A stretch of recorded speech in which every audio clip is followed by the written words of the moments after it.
Meeting. So moved. Second. Mayor, point of order, I will abstain. Thank you, Councilmember Smith. Moved by Neblett, seconded by Juniman. Approval of the January 27th, 2020 City Council minutes. Any further discussion? All those in favor? Aye. One abstention, and the rest are all ayes. Thank you very much. Moving on to appointments and presentations. City Manager Coleman. Thank you, Mayor. The council calendar is just meant to give you a snapshot of what's coming up at our next meeting. On February 24th, our workshop, we'll be hearing about our rental licensing program and an update on where we're at with that. And then the long-awaited pedestrian safety plan. Staff has been working on that for a while, and our consultants were unable to make it tonight for the workshop, so they will be with us on February 24th. And at the council meeting, we have a couple of presentations. One is from the Ramsey County Youth Works program, and then SPAR, which is the St. Paul Area Realtors Association, are going to come talk to you about housing trends in our area. Under council comments, we are continuing to monitor Tobacco 21. We've had some new information that there's even more regulations coming down from the feds. And so I'll be passing that on to Ron and Andrea to keep track of that. And we still are also kind of waiting to see what the state of Minnesota does, our legislature, to see if they take any action on it, because it makes a lot more sense if the state does the regulation and all of the communities trying to keep up with what's going on between Washington and throughout the state. As I mentioned, this pedestrian safety plan will be presented at our next workshop. And the local option sales tax and construction sales tax exemption legislation is in process. And just in a few minutes, you'll be hearing from Assistant City Manager Mike Sable on some information we got regarding sales tax analysis for the city of Maplewood, which was included in your packet. And with that, unless you have other items, I would just remind you that in front of you this evening was a council staff retreat proposed agenda and a calendar. And I'd like to ask all of the council members to please look at the calendar and identify dates where you know you will not be available, so that we can try to find a common day. And if you could get that to us by the end of the week. Would be. Oh, would be. Yeah. Oh, I think we meant would not. Would? Okay. Circle the dates you are available. It's so great that Lois is here this evening. She can keep me on task. So there you have it. Please get that back to us. I know last year between the council, I think, and myself, we had one day that worked. So the sooner you can get that to us, the sooner we can keep planning. And if it's something that's actually within the next couple weeks, then we have to move fast. So I'd appreciate if you could get that back to Lois by the end of the week. And with that, Mayor, unless there's other items that council would like staff to look at on your behalf, that's all I have. Okay. Seeing no buttons, we have no council presentations tonight. We are moving to the swearing-in ceremony, which we understand that the vast majority of you here are present to witness the swearing-in. Chief Nadeau, I'll turn it over to you. Thank you, Mayor, members of the council. It's truly an exciting and special night for Maplewood Public Safety and for the city of Maplewood as we swear in 3 officers.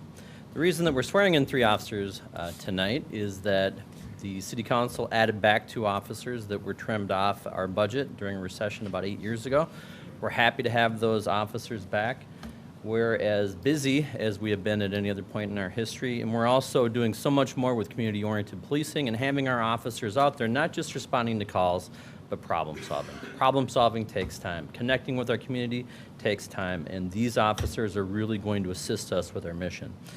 The 3rd officer position is actually a new one for us, as we got a grant from the state of Minnesota last year for a auto theft investigator, which was completely funded. And I'm here to tell you that after about 6 months on the job, we've already seen investigations that are much more intense. We've seen clearance rates double on auto theft in our city, not only cars stolen in our city, but cars that are stolen in other cities and brought back here. And so we are very encouraged by that. I can tell you, the council, that law enforcement is having a difficult time recruiting, and there's a number of reasons for that. One of them is a really strong economy, people wanting to go into other types of jobs. And another one is really the national sentiment about policing, and there's a lot of uncertainty and some negativity surrounding that. And Maplewood is not compromising. Last summer, we ran a process. To run a process, it takes 2 to 3 months.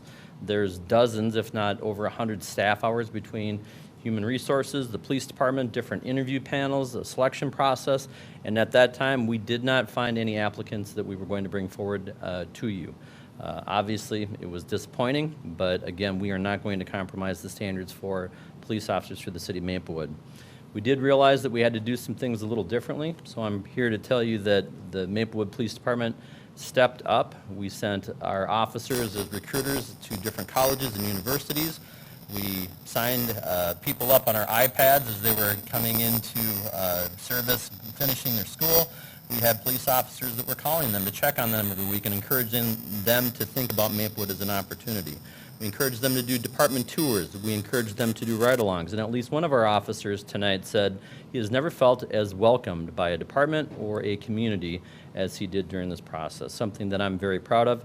We now have a recruiting committee that doesn't just wait for the next opportunity to come up, but is out in our schools, out in our community, out in our colleges, letting people know about Maplewood and all the amazing things that are happening here.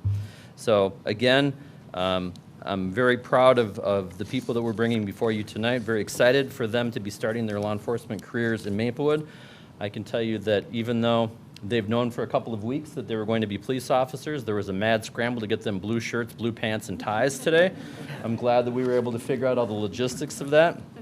So we will bring up our officers one at a time, introduce them to you, swear them in, and then we will do the badge pinning with the family members. So first up will be Winston Kim. Winston, if you could step up, please.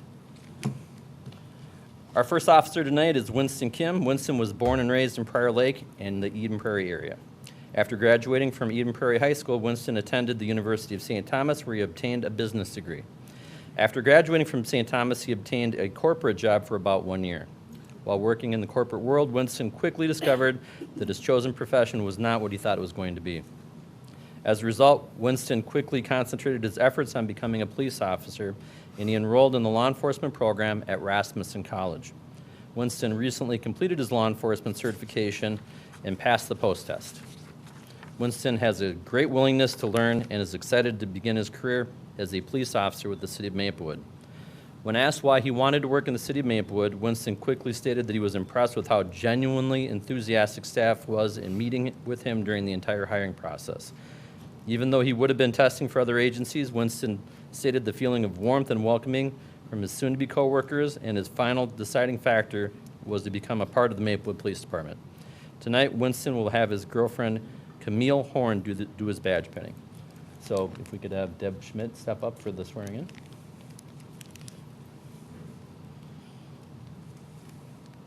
If you want to raise your right hand and repeat after me. I, Winston Kim, I, Winston Kim, do solemnly swear do solemnly swear that I will support the Constitution of the United States that I will support the Constitution of the United States and the state of and Minnesota, the state of Minnesota, and faithfully discharge the duties of police officer faithfully discharge the duties of a police officer in the city of Maplewood, in the city of Maplewood, in the county of in Ramsey, the county of Ramsey, and the state of Minnesota, in the state of Minnesota, to the best of my judgment and ability. to the best of my judgment and ability. So help me So help God. me God. Thank you.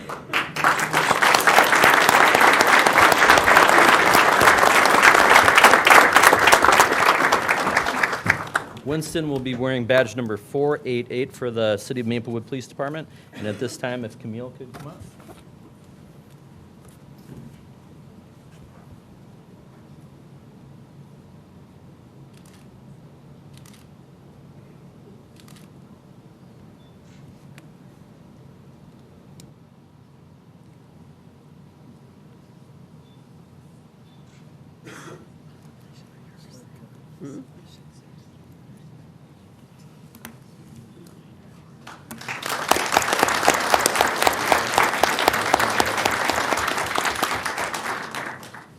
These guys have really filled the room here, haven't they?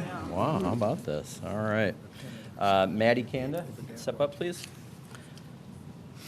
Our next officer, who started February 2nd, is Maddie Kanda. Maddie grew up in the Woodbury area and had aspirations of being a veterinarian. After working in a local veterinary clinic during high school, Maddie decided to pursue a career in law enforcement.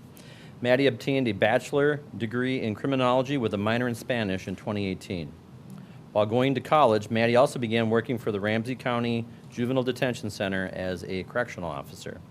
She also completed an internship with the St. Paul Police Department. In 2019, Maddie was the primary instructor for the Minneapolis Mounted Patrol Academy. In her spare time, Maddie enjoys horseback riding and taking care of her horse, as well as training other people to ride horses.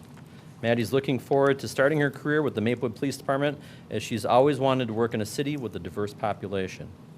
Maddie stated that she's looking forward to applying her knowledge of working with juveniles in Ramsey County to her new role as a Maplewood police officer.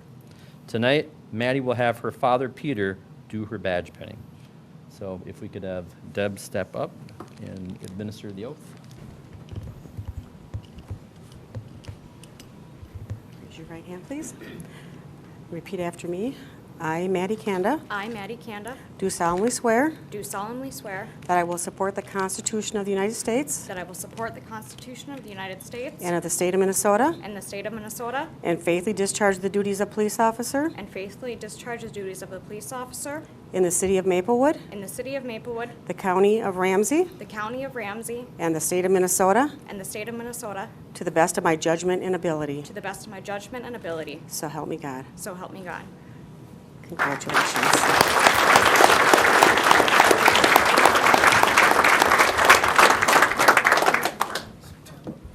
We were talking about everyone getting their equipment, and I was going to borrow Maddie a tie, but I told her later I'm glad I didn't because it probably would have come down to her belt line. So at this point, if Peter could come up.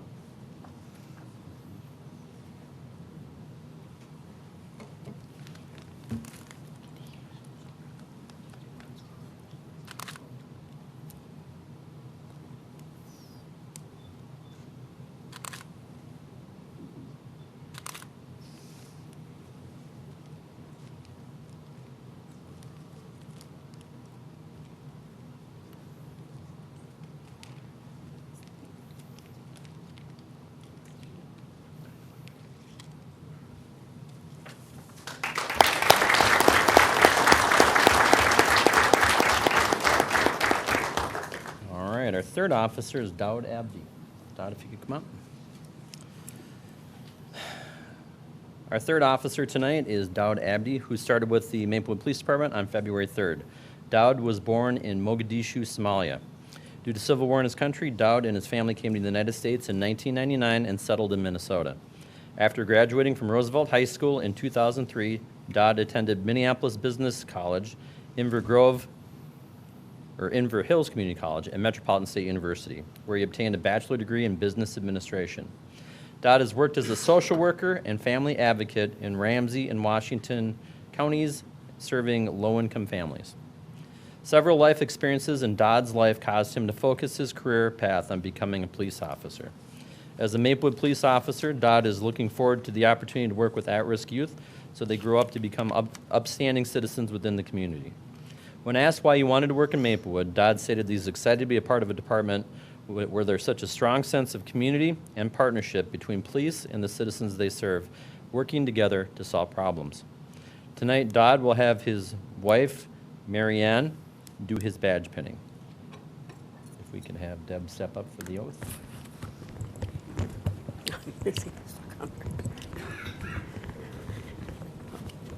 Please repeat after me. Raise your right hand. I, Dowd Abdi, I, Dowd Abdi, do solemnly swear do solemnly swear that I will support the Constitution of the United States that I will support the Constitution of the United States and of the state of Minnesota, and of the state of Minnesota, and faithfully discharge the duties of police officer and faithfully discharge the duties of police officer in the city of Maplewood, in the city of Maplewood, the county of Ramsey, the county of Ramsey, and the state of Minnesota, and the state of Minnesota, to the best of my judgment and ability. to the best of my judgment and ability. So help me God. So help me God. Congratulations.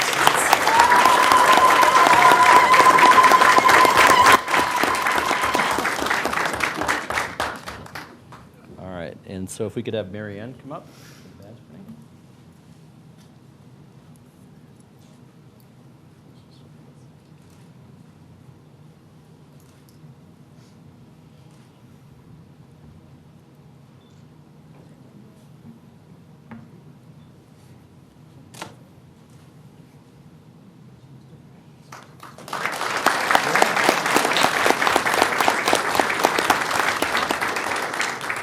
Mayor and members of the City Council, I'd like to invite those who came today to a reception at the Police Department where we have a delicious sheet cake and government coffee for people to enjoy.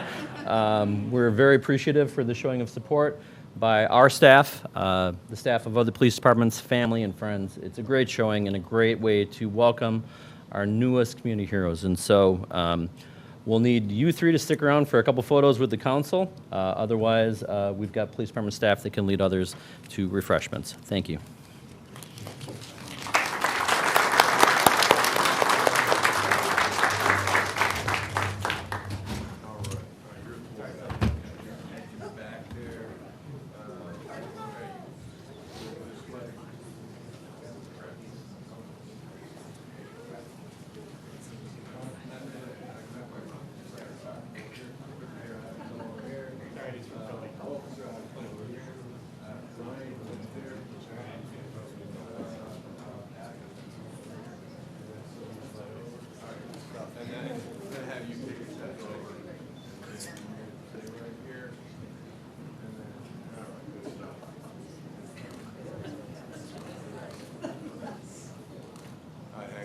We need one for safety, just in case the $1,200 never really work. All right, beautiful. Thank you. Congratulations.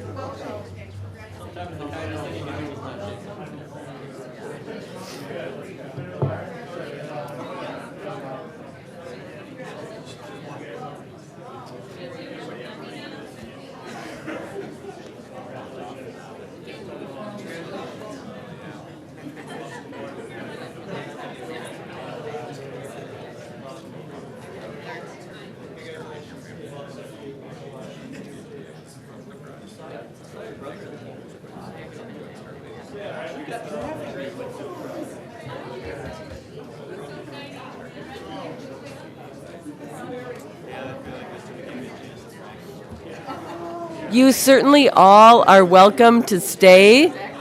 However, we're going to be doing our consent agenda, and we're going to be talking about road projects.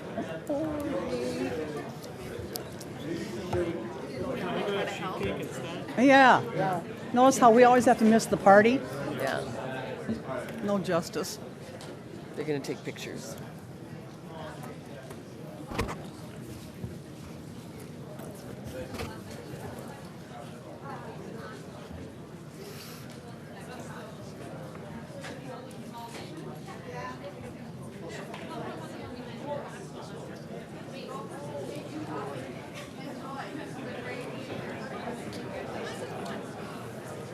Thank you for coming, everyone.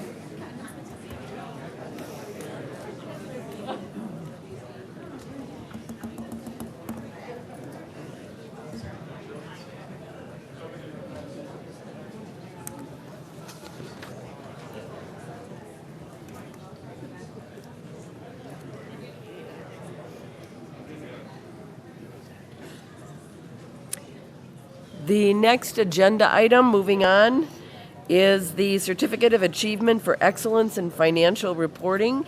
Ms. Paulseth, our Finance Director, is responsible for this report.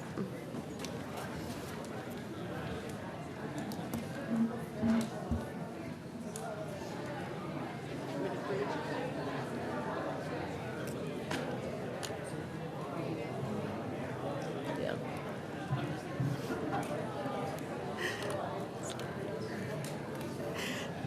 Thank you, Mayor Abrams. Is this on? Can you hear me? Kind of. Okay. Sorry. Why don't we wait for a moment until the doors are closed? There's a lot of people out there.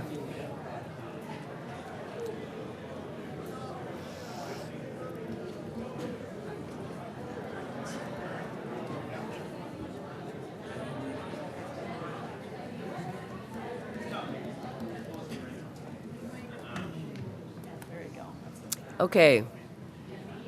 We are ready. Ms. Paulseth, do you want to start with the Certificate of Achievement for Excellence in Financial Reporting?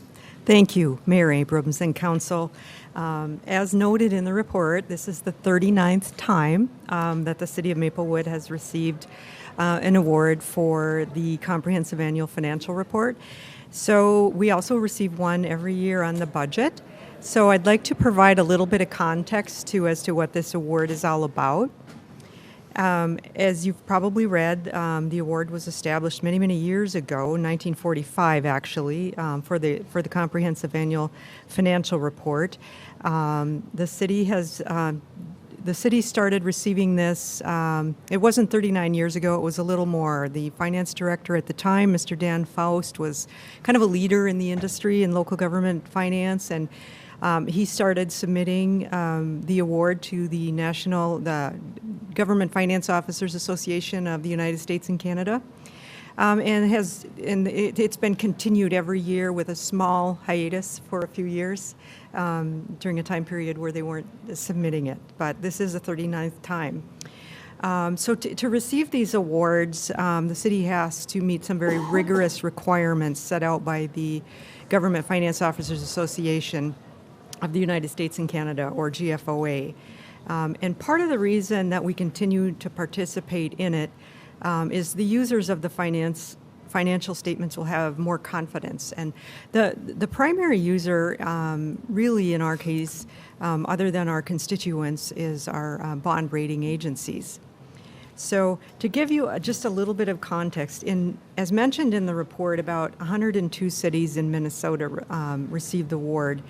Many of the smaller cities, you have to remember that there are a lot of very small cities in Minnesota. Many of the smaller cities don't participate in this program.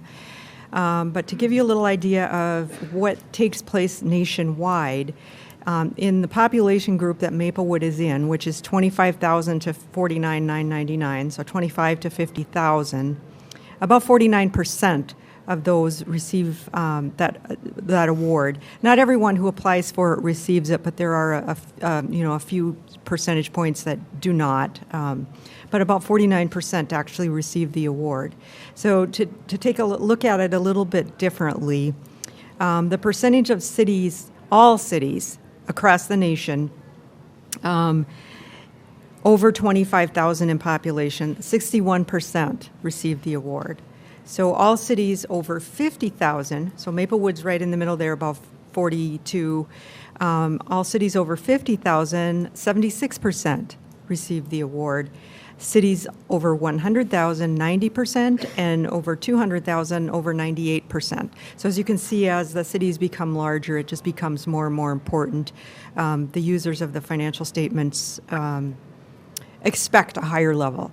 So being kind of right in the middle, we're a little bit ahead of the game, I think, by receiving this award every year.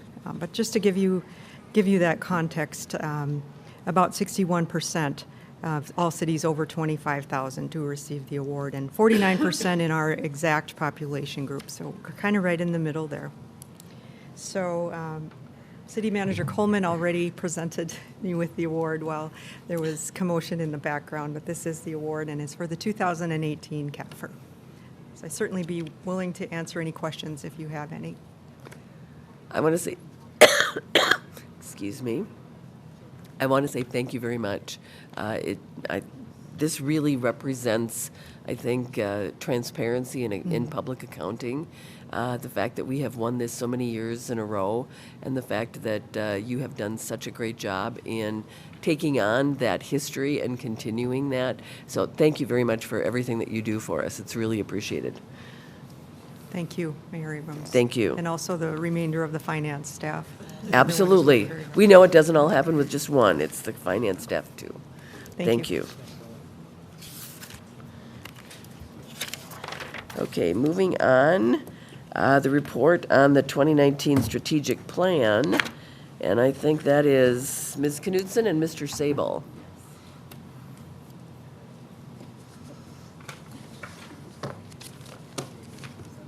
Good evening, Madam Mayor and Council. We're excited to report on this plan and what our progress has been. One thing a phrase we recently came up with was that our strategic plan begins and ends with the council. The City Council established the strategic priorities. Can I get the presentation?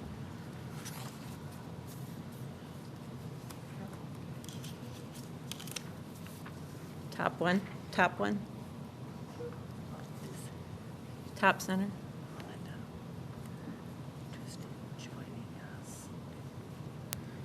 So the city council established the strategic priorities, and we have 6 of them. And then staff took those strategic priorities and created key outcomes and performance measures based on those priorities. One thing that we are trying to do with our staff is we're striving to make the strategic plan the work plan that guides everything that we do. As you know, the strategic plan is on the back of your council books with all of the 6 strategic priorities. Also, every agenda report that's written has a section where the writer of the report indicates the strategic priorities that are relevant in that report and what they are asking for. So what we're trying to do is embed the strategic plan in our culture so that everyone is aware that this is the guiding document of the city and the things that we do. We report usually to the council quarterly on our plan progress, and those are just written reports that are put in the consent agenda, but our goal is to at least once a year come before you and give you an update on more detailed parts of our plan. 2019 was a pretty good year. We had made some significant changes to our plan at the beginning of 2019, and part of those changes, when we re-looked at the strategic priorities, we brought in staff from all levels of the organization to help us decide what we should be measuring and how we should measure it. We wanted the people who were out in the fields, on the streets, to help us decide what was important and what really did matter to them. So that's what we did. As you can see, we are at 75% progress on our plan objectives. That's actually pretty good. Several of the measures that we record are annual measures that are done at the end of the year and then we reset. But there are also many that are ongoing and have an end date 2 or 3 years out. As you can see, there were some disruptions, and we will address those as we talk about each of the different strategic priorities.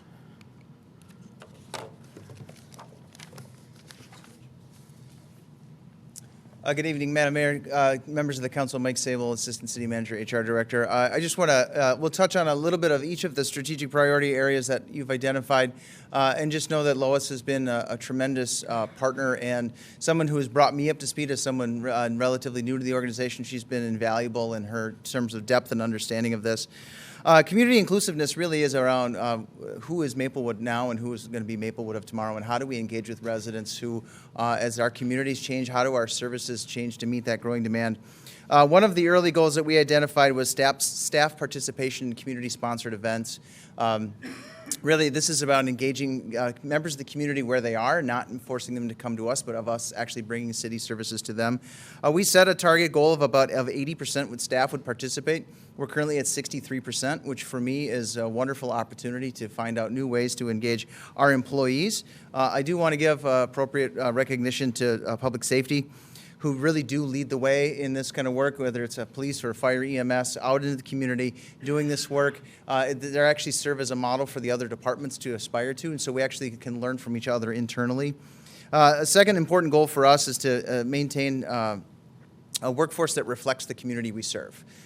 This is an area that traditionally has not been a strength in the city, and you can see that in 2016, 9.8% of our staff were people of color. We are making continued progress, and some of that is rethinking and redoing the systems and processes that we have. And then there also is the, how do we engage people who may speak a language other than English, and so how do we modify our services? And so this is really an important part of community inclusiveness, is really sort of the nuts and bolts of the work that we do. As Lois mentioned, we do have some disruptions, and for part of them are related to our systems that we have to track information and to track flow. You know, sometimes it's a timesheet software, sometimes another department might have a different mechanism, really to understand how our support systems actually help us measure and track these goals. And then the other, that third bullet, that need a formal process for evaluating job descriptions for bias. These are really are the requirements that we set for our jobs really necessary in a changing environment?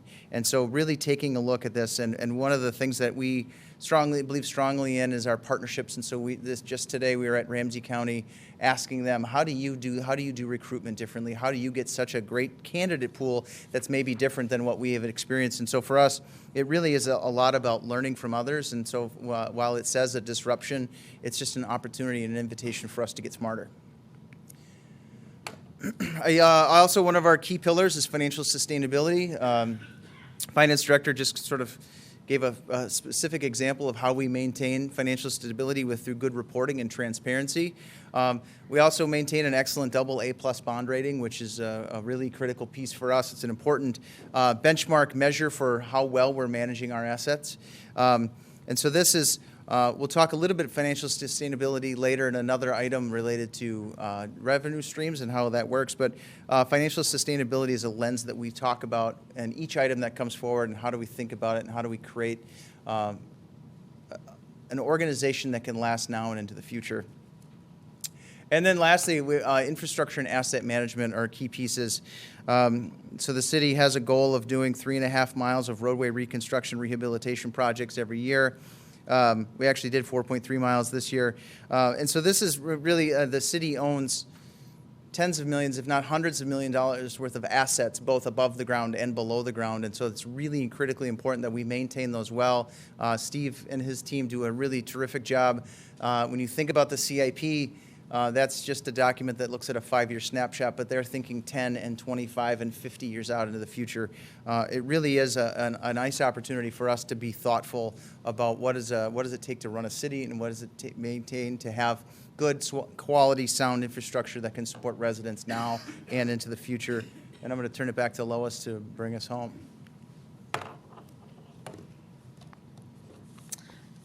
Integrated communication. One of the key outcomes, our goal with this is to have an informed and engaged community by proactively telling the city's story. Our communication department has been very busy this year. They produced over 75 videos, and some of those are short little videos, internal things, but others are long and were used for public events or different things that the city has hosted throughout the year. They did some major renovations to the city's website. There were 1,100 pages before, and now there are 600. So they really tried to fine-tune what's on there, make it more meaningful, make sure there's not redundancy. And they also improved the search functionality and the look and the layout of the website. They also, part of those videos we've done, they are trying to make sure all those videos are ADA accessible through the use of standardized subtitles. And towards the end of the year, they worked with the Nature Center to upgrade and enhance all of their marketing materials. So it's just more relevant, more on brand with the other things the city does, and that will be helpful in their marketing campaign. Operational effectiveness. That covers a multitude of things. Timely response to requests from citizens, safe work environment and a healthy workforce, as well as safe and secure neighborhoods. The Fire and EMS Department have a goal of responding to incidents in 8 minutes or less, and they did that for 87% of the incidents in 2019. We have staff participating in our wellness program, and that's also made a financial difference because of our wellness participation. Our insurance rates have gone down. Our goal was 80%, and we actually hit that in 2019, and that was up 5% from the previous year. We've also made some progress working with the police department staff on tracking the crime reports. Crimes against persons offenses were collectively down 14% from 2018 to 2019. However, vehicle thefts and thefts from vehicles were up. But we're working together with the police department on figuring out how best to track things with the software they have, and they've also done a lot of work with the BCA to get appropriate statistics for us. Recycling is another huge thing for our community. We have the numbers from 2017 and 2018, and there was an increase in residential recycling. We don't have the numbers yet for 2019. Those are due out any day now, probably this week. But we'll report on that in the next quarter. Targeted redevelopment. The major underlying theme here is to facilitate investment to revitalize our neighborhoods. And there's many different areas where we are focusing. One of the things we did this year was secure the purchase agreement for the Moose Lodge. Staff worked with Perkins and Will and completed the North End study. Next, we need to take the results from that study and put them into action with a plan for the redevelopment of that area. The other area we're concentrating on is the Rice-Larpenteur area. And a Gateway Alliance has been formed with the 3 communities and the county involved. And they are now meeting monthly. So they are making progress on their plans for the redevelopment of that area. There was a disruption in the targeted redevelopment area, and it was in regard to the rental licensing. One of our key outcomes is to provide a diversity of housing types for our diverse community, and part of that is to have the rental licensing program. But the disruption was we don't have the program up and running yet because we haven't hired the staff yet. So that was the disruption there. Some highlights from 2019. In April, the city worked with Invisio, who is our software provider of the strategic planning software, and they featured us as a case study on our planning process. According to them, we're in the top 5% of people with a strategic plan, so we are doing a good job. Also in December, Invisio, Polco, and RAP Consulting Groups came to Maplewood and co-hosted, along with us, a strategic planning conference for the region. There were over 60 people in attendance from communities throughout the area. And again, they had us, Maplewood, tell our story. And it was very well received. They asked a lot of questions. People are trying to learn from us. One thing we did different this year, every quarter when the reporting is due, we meet with the departments. We talk to them about their goals, about how things are going, and what they should report, or should we revise something. Another thing we did this year, we have a lead academy for our employees who are the future leaders of the organization, and we shared with them our strategic plan. We're trying to make everyone aware of the plan so that they know what, when we say the strategic plan, they know what we're talking about and can actually put some meaning behind it. We also share a strategic plan video when we are onboarding new employees, so that they too are aware of the plan. Next steps, we are going to evaluate and evolve. Will be having meetings with the different departments in the next couple weeks to have them look at what they have determined as their performance measures and what needs to change. Is there something that's working? Is there something that's not working? Is there something that we're measuring that we really don't need to measure? So that's what our plan is for right now. Thank you. Are there any questions?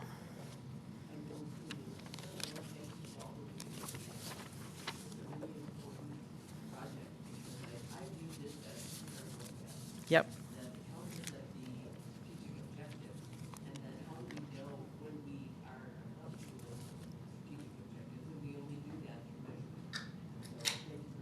Mm-hmm. All right.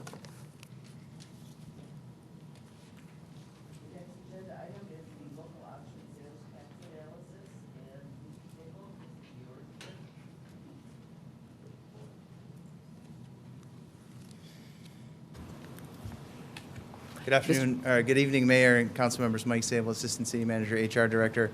This item before you is really just for informational purposes only. This is, if you'll recall, in late 2019, the council had engaged in a conversation related to sales taxes in the state of Minnesota. It was really a two-part conversation. One was seeking a sales tax exemption for construction materials, equipment, and supplies for the fire station, which you heard a briefing about earlier today. And the other one was seeking some information on what would a potential local option sales tax in the city of Maplewood generate. And it was a concept of, well, what would it take to actually do more roadway projects in the community, and what sources of revenues would be available And so, knowing that data-driven decision-making is always a wiser choice than shooting from the hip, we decided to get some information. And so we actually partnered with the University of Minnesota Extension Services on Community Vitality to do an analysis of what sales taxes might generate in the city of Maplewood. Excuse me. So we engaged them. Pardon me. So in the analysis that the University of Minnesota had conducted, they determined that the city of Maplewood generates about $651 million in sales taxes in sales over the course of a year. And of that, $640 million is taxable. And so if you take out nonprofits, like certain exempt items, there are certain things that aren't taxable items. So there's an available pool of $640 million of taxable sales. If you were to apply a 0.5% sales tax to that, you would generate approximately $3.2 million annually. I think the other piece that was an interesting piece of the analysis that we were really looking for is what percentage of that would be paid for by residents and what percentage would be paid for by non-residents. And I don't want to do the report an injustice other than to say it's very robust technical information that they used from the state of Minnesota Department of Revenue. They concluded about 58.6% of all sales in the city of Maplewood is spent by residents outside of the community. And so that's our service area. And if you think about it, it helps to have a major employer like 3M who draws people from all over the region and probably into Wisconsin, coming in, shopping, buying lunch, maybe picking some things up on the way home, groceries. So we get this larger catchment area. And so roughly, I would, because I like to round, 51 or 59.41 would be the approximate way to say that. You're doing some more in-depth analysis in terms of what that would mean for potential impact to a resident. It would be about $33.05 per year or $2.75 a month. If there were a sales tax, that would be sort of the impact. What I want to say more than anything, though, is this helps frame our thinking about revenue streams into the future. The city relies extremely heavily on the property tax. I think the most recent number is 76% of all general fund revenues are from the property tax, and that is that requires some analysis in terms of tax policy, whether or not that's the right mix of revenues that you have available to you. So I did want to share some context. Last year in 2019, 16 cities sought legislation for a local option sales tax. And in this 2020 legislative session, 20 cities from across the state are seeking it. Of that list, and I just did a rough, knowing my geography a little bit, only 2 cities in the metro area are considering them. Oakdale and Edina are 2 cities in the metro area. The rest are what I would call regional centers outside in greater Minnesota. Fergus Falls, Moorhead, St. Cloud, Northfield, and then some smaller communities who are seeking like very specific projects in their communities. So this is information that I think can help sort of shape conversations. This is, but it does have a useful context for where does our draw from an economy come from, and it comes from 59% comes from outside of the city limits. So I can go into each of the sections of the report, or I can stop now and see who has questions. Council members, any questions? Councilmember Juniman. If I'm not mistaken, in yesterday's St. Paul Pioneer Press, there was a white paper by 4 city council members. They are going to seek the same thing, and they're trying to hang their hats on it because they have so much infrastructure to catch up on. That's what happens when you're not visionary. Anyway, they're now seeking it. St. Paul. Councilmember Smith. Thank you, Mayor. I think we've got our fair share of infrastructure to catch up on as well here. And I'm wondering, though, from the research or from the work the university is doing, are there any potential unintended consequences that we should be thinking about if we were to go with a local sales tax? Is there any actual data around,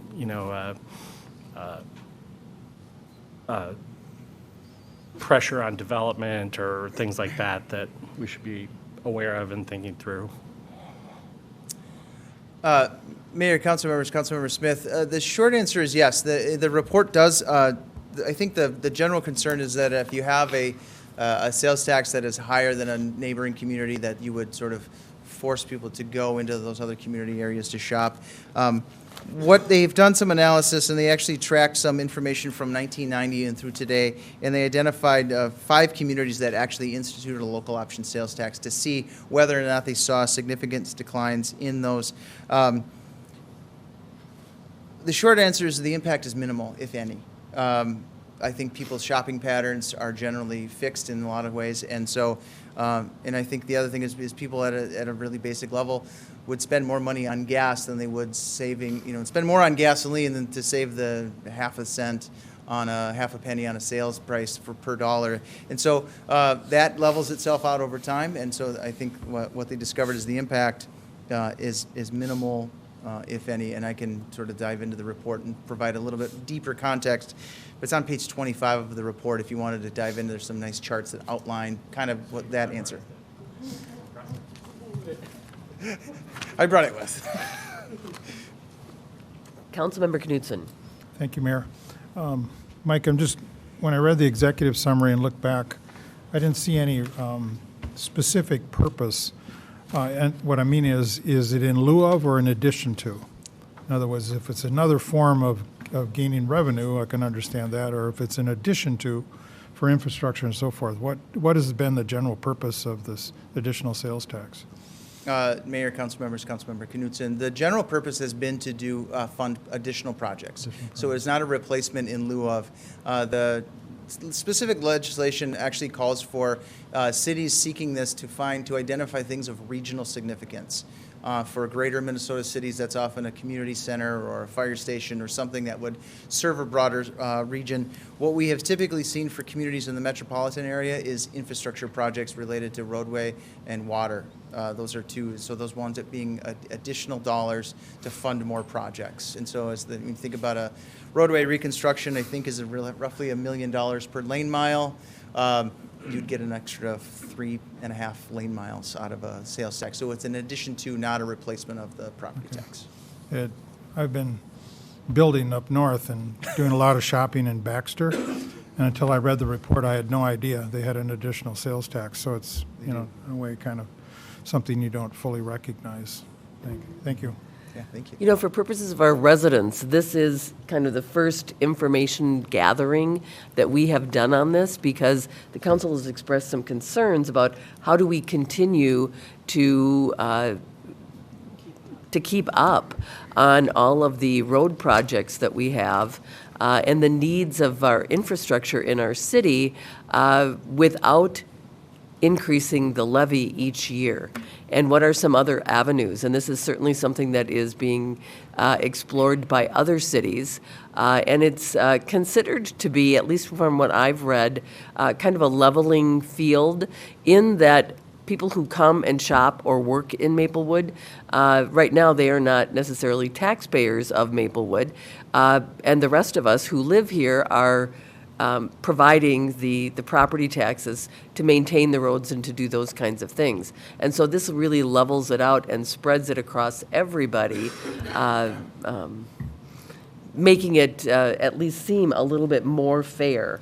And so this is the first that we are looking at this as kind of an option on how do we fund these things in the future. So thank you for collecting this information for us, Mr. Sable.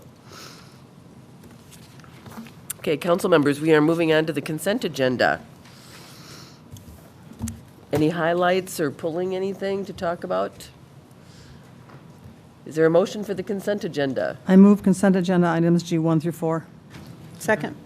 Moved by Juniman, seconded by Knudsen, consent agenda items 1 through 4. Any further discussion? All those in favor? Aye. Motion passes. Now we move on to our public hearing section. We've got 2 road projects that we're going to be talking about tonight. The first one is County Road B in Arcade, and the second one is Dennis McClelland area street improvements. And we'll take each one separately. We've got a full house here tonight. And so I thought I would kind of outline for you what is going to happen. The first thing that we'll have is Mr. Love and Mr. Darish, one of the two of you, will be presenting the staff report, going over the findings and the facts and the information. And then I'll ask the council if we have any questions for staff at that time. And then if there aren't any questions, or when we're done with the questions, then I will open up the public hearing. And if any of you intend on speaking to the council, then you should make sure that your name is on the list in the back. We'll be doing the County Road B and Arcade Street Improvement Project first. We've got, looks like 4 people on the list to talk about County Road B. Once we start the public hearing, you will have 3 minutes, there's a timer right over there, to talk to the council, to tell us your opinion. I can tell you that the council has read the staff reports and are familiar with the projects. You'll have 3 minutes, and this is not a question and answer kind of a format. What we will be doing is writing down any questions that you may have, and then once we hear from everyone, then we'll get all of the questions answered at once. We'll refer back to staff. Excuse me. And then, at that point, then I'll call for the council to see if they have any other questions of staff, and then we will determine the appropriate motions concerning the projects that we're hearing tonight. So, let us start with County Road B and Arcade. Public Works Director Steve Love. Yes, Mayor and Council, good evening. Tonight I have with me John Jarosh, our Assistant City Engineer, who's leading this project. He'll be giving the presentation, and both of us will be available for questions. We also have in attendance Tyler Strong. He's one of our staff engineers. Gentleman right back there. So after this item is completed, Tyler will be out in the lobby area. If residents have additional questions, they could have somebody to talk to there. And with that, I'll turn it over to John. Thank you, Steve. Thank you, Mayor, Council. So the first project we're going to talk about tonight is the County Road B and Arcade Street Improvements, City Project 19-22. Tonight we'll hold the public hearing, and then following that public hearing, Council will consider ordering the improvements. The streets included with this project are shown on the right-hand side of your screen, and they include County Road B from Edgerton Street over to Arcade Street, and then Arcade Street from Trunk Highway 36 on the north down to Highway 61 on the south. This project was established in the city's approved 2020 to 2024 capital improvement plan. However, it was accelerated due to an Xcel Energy gas main replacement project that's scheduled to happen this summer. And in accelerating this project, we are looking at subjecting to the residents in the project area to only 1 season of construction versus 2, as well as realizing an overall cost savings to the city by doing them as part of a dual project as opposed to separate. And then this project would represent a key component in meeting the city's infrastructure and asset management strategic priority. The streets in this project area total 1.45 miles in length, and they have an average pavement condition index rating that's on a scale from 0 to 100, with 100 being a brand new street and 0 being nothing left. These streets averaged a 46 out of 100. So the pavement on these streets has deteriorated to the point where patching them is no longer cost effective or even possible in some spaces.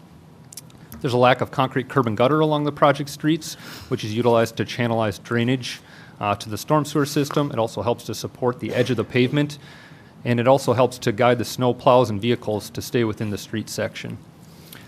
There's minimal storm sewer in this project area.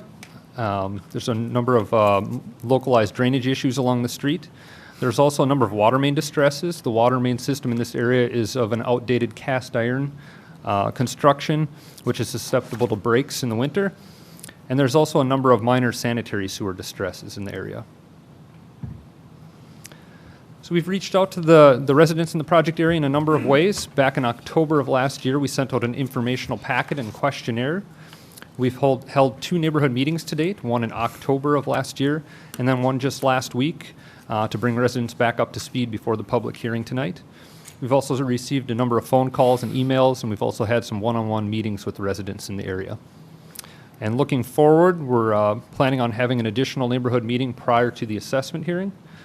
And we'll also correspond with the residents via additional letters and flyers as the project progresses.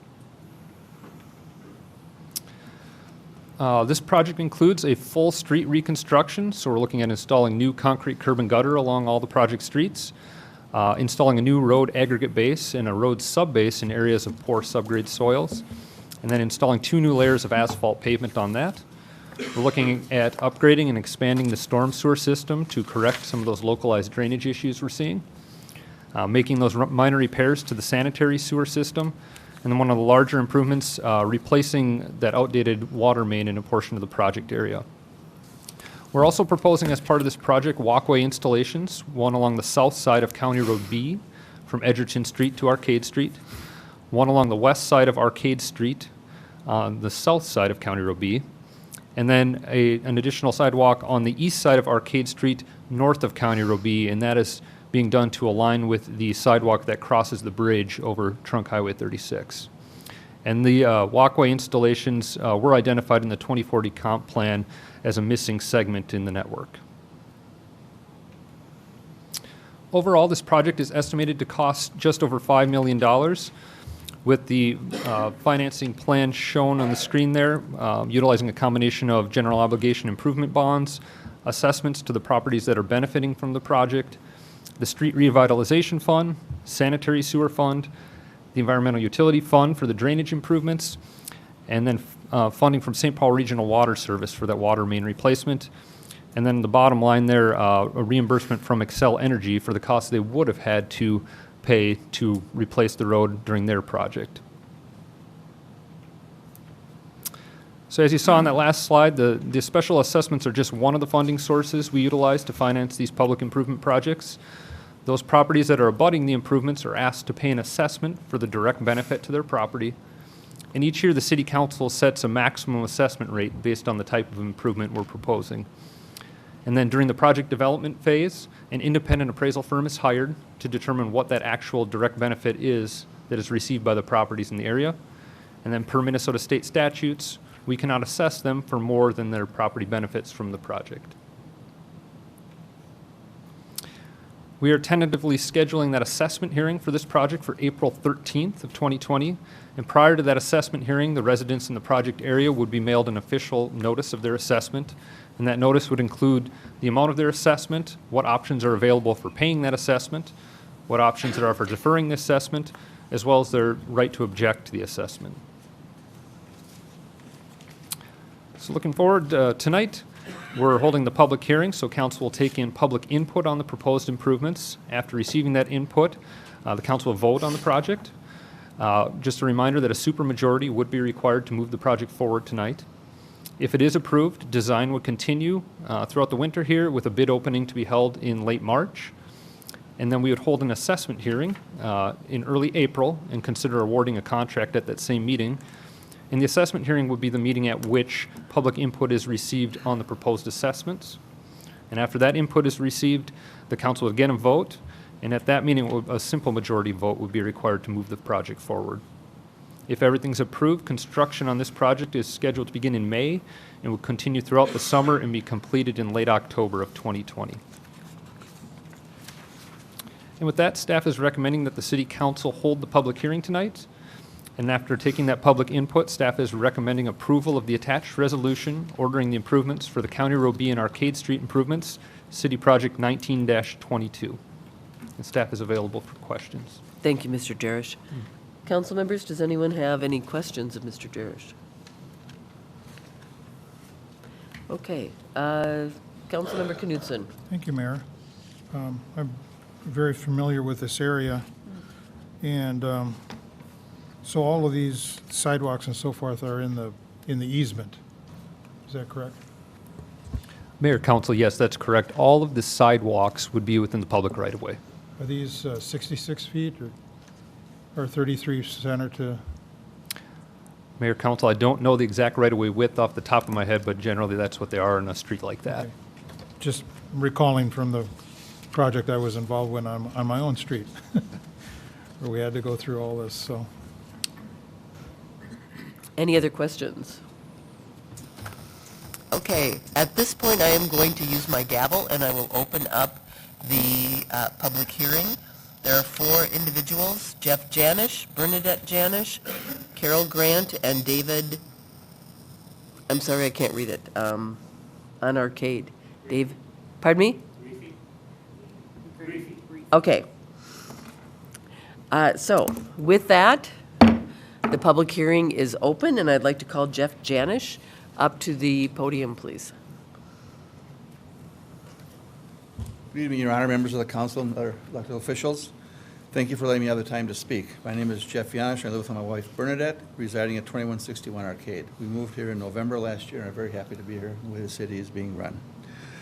I agree totally with the support and feasibility study for Project 1922 that was approved by the City Council. I felt the study was very thorough in its presentation and documentation, and I'd like to thank Christina from Bolton Mink for that. In addition to that, I feel the pluses are, which has already been stated, disrupting the neighborhood for one summer rather than 2. The sidewalks will connect the community, be safer for pedestrians and bicyclists, following the guidelines of the 2040 comprehensive plan and implementing the Living Streets policy. With Excel cutting a check to Maplewood, I feel it's fiscally responsible and economically sound to do the project now and not wait. And I totally support this project and hope for your approval.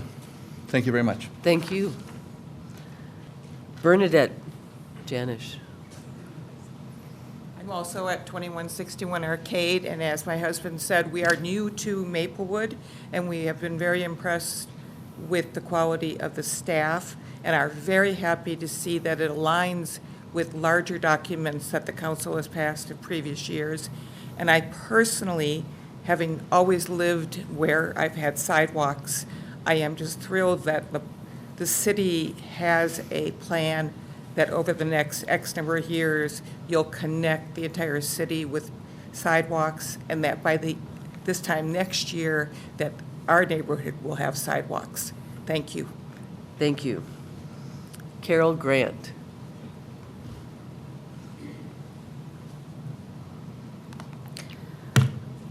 I am Carol Grant, 2134 Arcade Street. I moved there when I was 5 years old. I own it with my sister. She moved there when she was 3 years old. So I love that property. I am particularly opposed to the suggested walkway or sidewalk, as it was called at our meeting, and the bike path. There's almost no foot traffic on Arcade. And part of the beauty of the street and part of the character of the neighborhood is this sort of rural feeling. It's like being in the country only a couple miles from the city of St. Paul with its sidewalks. I inquired at the last informational meeting, has anyone said, I want this sidewalk, I need this path? Well, I guess we did hear a couple people tonight, or a couple saying that they like the idea, but the answer I got was no. No one had asked for this sidewalk and path. And why would you? You've got one on the other side of Keller, next to Highway 61, which is on the lake. We're just a sleepy residential street. It's not on the lake, and it's uninteresting. Someone brought up at our meeting that the sidewalk and the bike path would encourage potential crime, and that resonated with me. We have long driveways, and people who, the idea is to bring more foot traffic in, and people who see these long driveways could very well be tempted to go up and commit crimes. I've had one attempted burglary at 2134. Now, who shovels the suggested sidewalk? Whose responsibility is this? Who's going to be paying for this? Who pays for the slip and fall lawsuit? And you know, the way it goes, I think, is both the city and the property owner are going to be sued when someone slips and falls. And even if there's not an ordinance saying we have to shovel it, somebody's going to be saying there's a duty of care that you violated, property owner. It's not an improvement to me with a sidewalk and a bike path. An improvement would be spending just a fraction of that money to clean up Lake Keller, which is a mess. So I don't want the responsibility of shoveling. I don't want the liability. I don't want the urban landscape, the traffic, the potential crime, and last but not least, and I guess it is least, but the $6,600 assessment for all of this. And I think a lot of people at our meeting were very concerned. Okay, thank you. Thank you. David Grebe? Yes, my name is David Griefey. My wife and I have lived at 2009 Arcade Street for 27 years. 7+ years ago, we built a brand-new house on the lot. And in that process, we went through determining how the water would flow from our backyard to the front yard, into the ditch, and what we needed. Where would the house need to be? Where did it have to be moved? It took our contractor, a landscaper, and 2 people from the city to finally determine where it could be and if it could be built, all determining where the water would flow. I still have a question now. With a 5-foot sidewalk going and basically filling in the ditch, how much of our yard will have to be regraded? How much of our driveway will have to be redone? Because currently there is a catch basin just to the south of our driveway where the water flows from the north and south sides of the Arcade Street, because we're the lowest point right across from the pond, and then a culvert goes across Arcade Street into the pond. Where's that water going to go? How is our water from the back of our yard going to get to the front of the yard and into these drainage systems? These are concerns I have. I have yet to have definite answers. I've had possibilities this may happen. We're not sure what will happen. I don't want the pond that's across the street all of a sudden being also in our front yard. So I have concerns about the project and the sidewalk that's put there. As indicated from the last person, this is something that I don't need. And the persons again at the meeting also indicated they don't need it. It's for other people to come and use it. I understand that transport of people wanting to bike and walk, but currently they do that already in front of our street. I speak against the sidewalk portion. The rest of this project, I have no problems with. But like I say, in our property, being in the lowest point of Arcade, across from the pond, I still have drastic concerns over how the water will be draining from our property into the storm sewer system or back into the pond. Thank you. Thank you. Is there anyone else who would like to speak on the County Road B and Arcade Street improvements? Seeing none, then I will close the public hearing. Mr. Love and Mr. Jerish, we have a few questions. Do you want me to go through the questions I have, or do you have questions that you want to respond to first? Mayor, Council, however you would like to go about it. I'll be happy to do it. Yep. Can you explain to us, I know the answer about our living streets, but can you explain our city's position on sidewalks in our community? Absolutely. Mayor and Council, so we've had a number of public engagements, whether it be through citizen surveys, our park system master planning process, input from residents that that a connected city is important to them. That's connected for all uses, not only vehicles, but pedestrians and bicyclists. We also get requests from residents in the area to provide pedestrian improvements so that your children are able to walk to school. As of right now, Edgerton School, there is not a sidewalk down to it, and that's something that they are requesting. So we have been investing along County Road B. One of the big things we've been working on over the last several years is a corridor from east to west across our city, starting here at City Hall, we've had a number of projects running now out to 61, as well as to the west of this neighborhood. This sidewalk would fill in that gap between that and what we built between Edgerton and 35E there. So when we look at our Living Streets policy, we certainly evaluate that as well, which speaks to the importance of sidewalks and trails. Can you explain to the residents who's going to be responsible for shoveling? Sure. Mayor and Council, so our city staff maintains the sidewalks during the winter.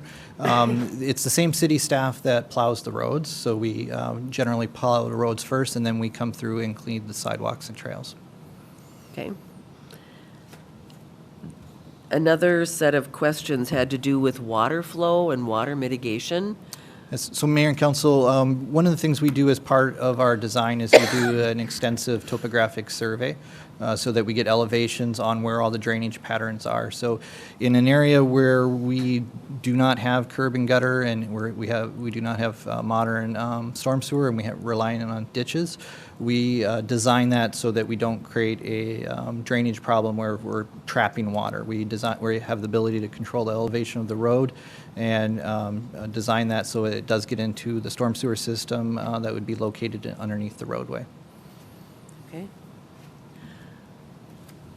How about, maybe you might have answered at least part of this, concern about water flowing over Arcade from Mr. Greavy's property? Again, same thing, Mayor and Council, where we've done an extensive topographic survey. So we look at all those elevations as we're designing it. So if we're building a sidewalk, we're not going to create a dam situation where we hold back water onto private property.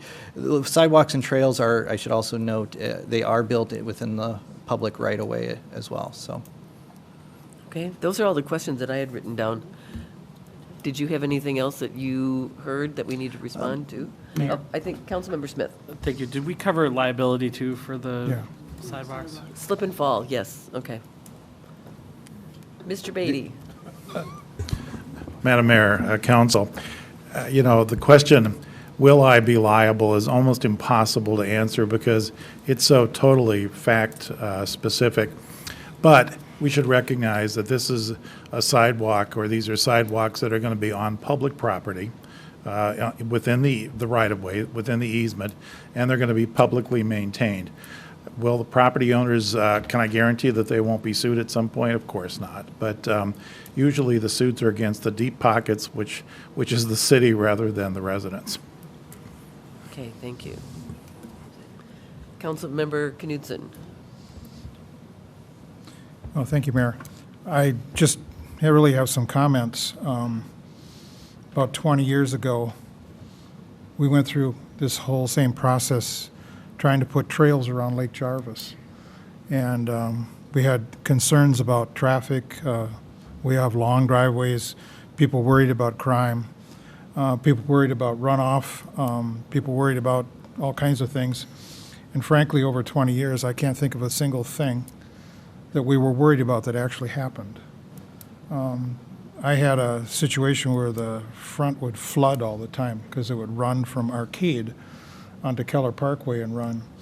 So when they improved the roadway for pedestrian traffic, they fixed all that. Did a really nice job. You know, and the big event, it'll fill up a little bit, but it's never been a problem. Then as far as more people, of course, I'm looking across at the boardwalk that goes around Keller. And frankly, it's been great to watch all the people come by and bikers. We put a porch in front of our house so we could talk to our neighbors that are walking by. I walk and run up Arcade, and I just always wish there was a sidewalk there to connect to the Keller Parkway, or the Keller Park. So I understand. We went through all this same kind of thing with my neighbors, and I just can tell you from a personal point of view that most of what we were concerned about just didn't happen. Okay, thank you. Councilmember Juniman.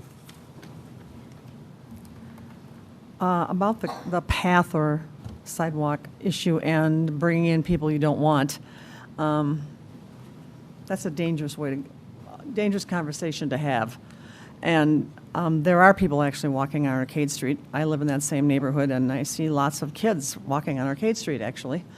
And we have improved the park down on Eldridge and Arcade, and so there are more children headed for the park than there used to be since we replaced the archaic equipment, and they actually have something to play on.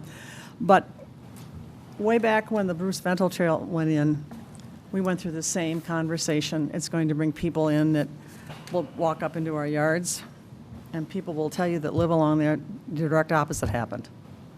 When you have more people walking by, you're less likely to have somebody sneaking up to your house because people are there. The traffic is actually a positive in most cases. So it's an unknown when you haven't had it, but it doesn't usually pan out, as Bill said. Okay. Councilmember Smith. Thank you, Mayor. Yeah, we have some sidewalks in our neighborhood that are maintained by the city, and I'm always impressed because I figure way down in South Maplewood, it's not going to be like the top priority to get those shoveled, and they're always cleared very quickly. But you know, this reminds me of when I was running for office originally back in 2015. I was door knocking along County Road B, and it was right after the county put the sidewalks in on County Road B, and I went to one house and I talked to the lady who lived there for a while, and she said, you know, this sidewalk is the greatest thing that's happened. It's really connected us. We're able to talk to our neighbors more. It just feels more like a community. It's just the greatest. And I was like, oh, that's great to hear. And I literally went to the next house, knocked on the door. Lady comes to the door and she says, this sidewalk has ruined our neighborhood. We can't park here anymore. Our parking's a nightmare, and I hate it, and it's the worst thing that's ever happened. And I remember thinking to myself, why do I want this job? Because no matter which way you go, there's going to be half the people that are frustrated and upset about it, half the people that love it. And that's where our job gets to be difficult, because everybody has really good points here, and we have to look at it in the context of the broader city plan, the coordination between neighborhoods, and as well as the concerns of the residents, both for and against, and make a call. So, regardless how we land on this, I do want you to know we hear you, and it's not an easy decision to have to make one way or the other. So, but we do appreciate that input. Thank you. Councilmember Neblett. Thank you, Mayor. I had sidewalks put in near my house, and I was a little bit concerned at first because I thought they're going to tear up my yard. They're going to take a lot of my yard, which didn't happen. And then I, too, worried about the snow.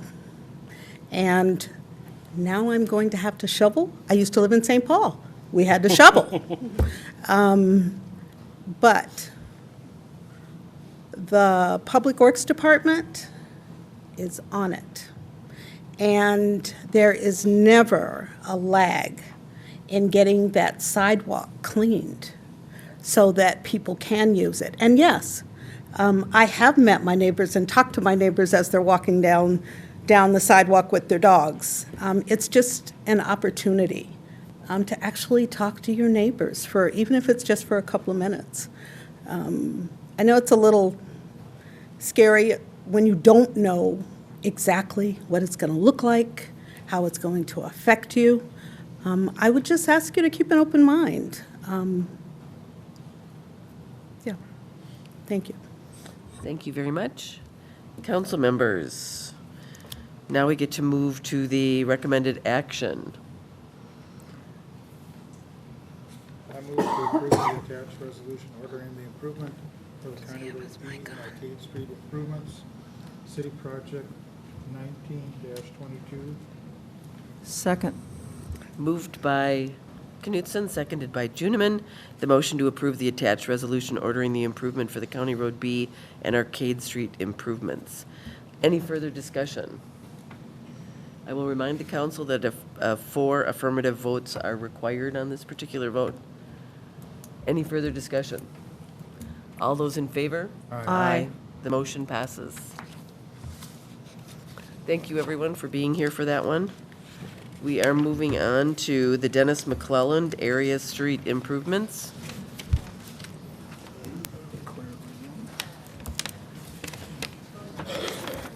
We will go through the same process.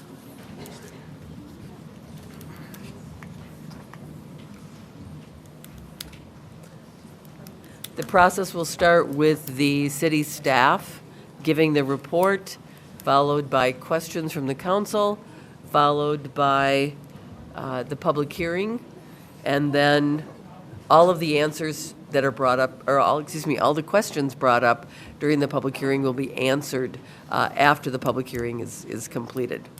So, Mr. Love, I'm going to turn this over to you for the Dennis McClelland area street improvements. Yes, Mayor and Council, thank you. Again, we have with us John Jarosh, who will be giving the presentation. following this item, both himself and Tyler Strong will be available out in the lobby area if there's any additional questions or if people are looking to speak with us about the project. With that, I'll turn it over to John. Thank you, Steve. Thank you, Mayor Council. So this project is the Dennis McClelland Area Street Improvements, City Project 19-10. Again, we're here for a public hearing tonight, and then after that public hearing, we'll consider ordering the improvements. The streets included in this project area are shown on the right-hand side of the screen. There's a handful of them here. We have Sterling Street, James Drive, Mayor Lane, O'Day Street, McClelland Street, Ferndale Street, Dennis Lane, Farrell Street, and Mayhill Road. This project was also established in the approved 2020 to 2024 capital improvement plan, and this project will also represent a key component in meeting the city's asset management and infrastructure strategic priorities.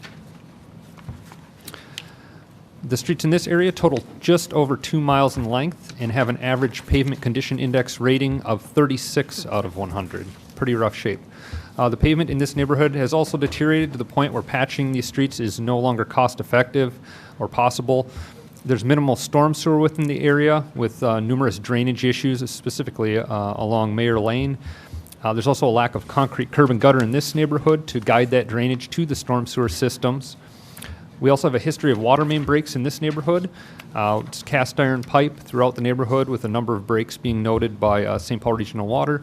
And there's a number of sanitary sewer distresses in this neighborhood as well.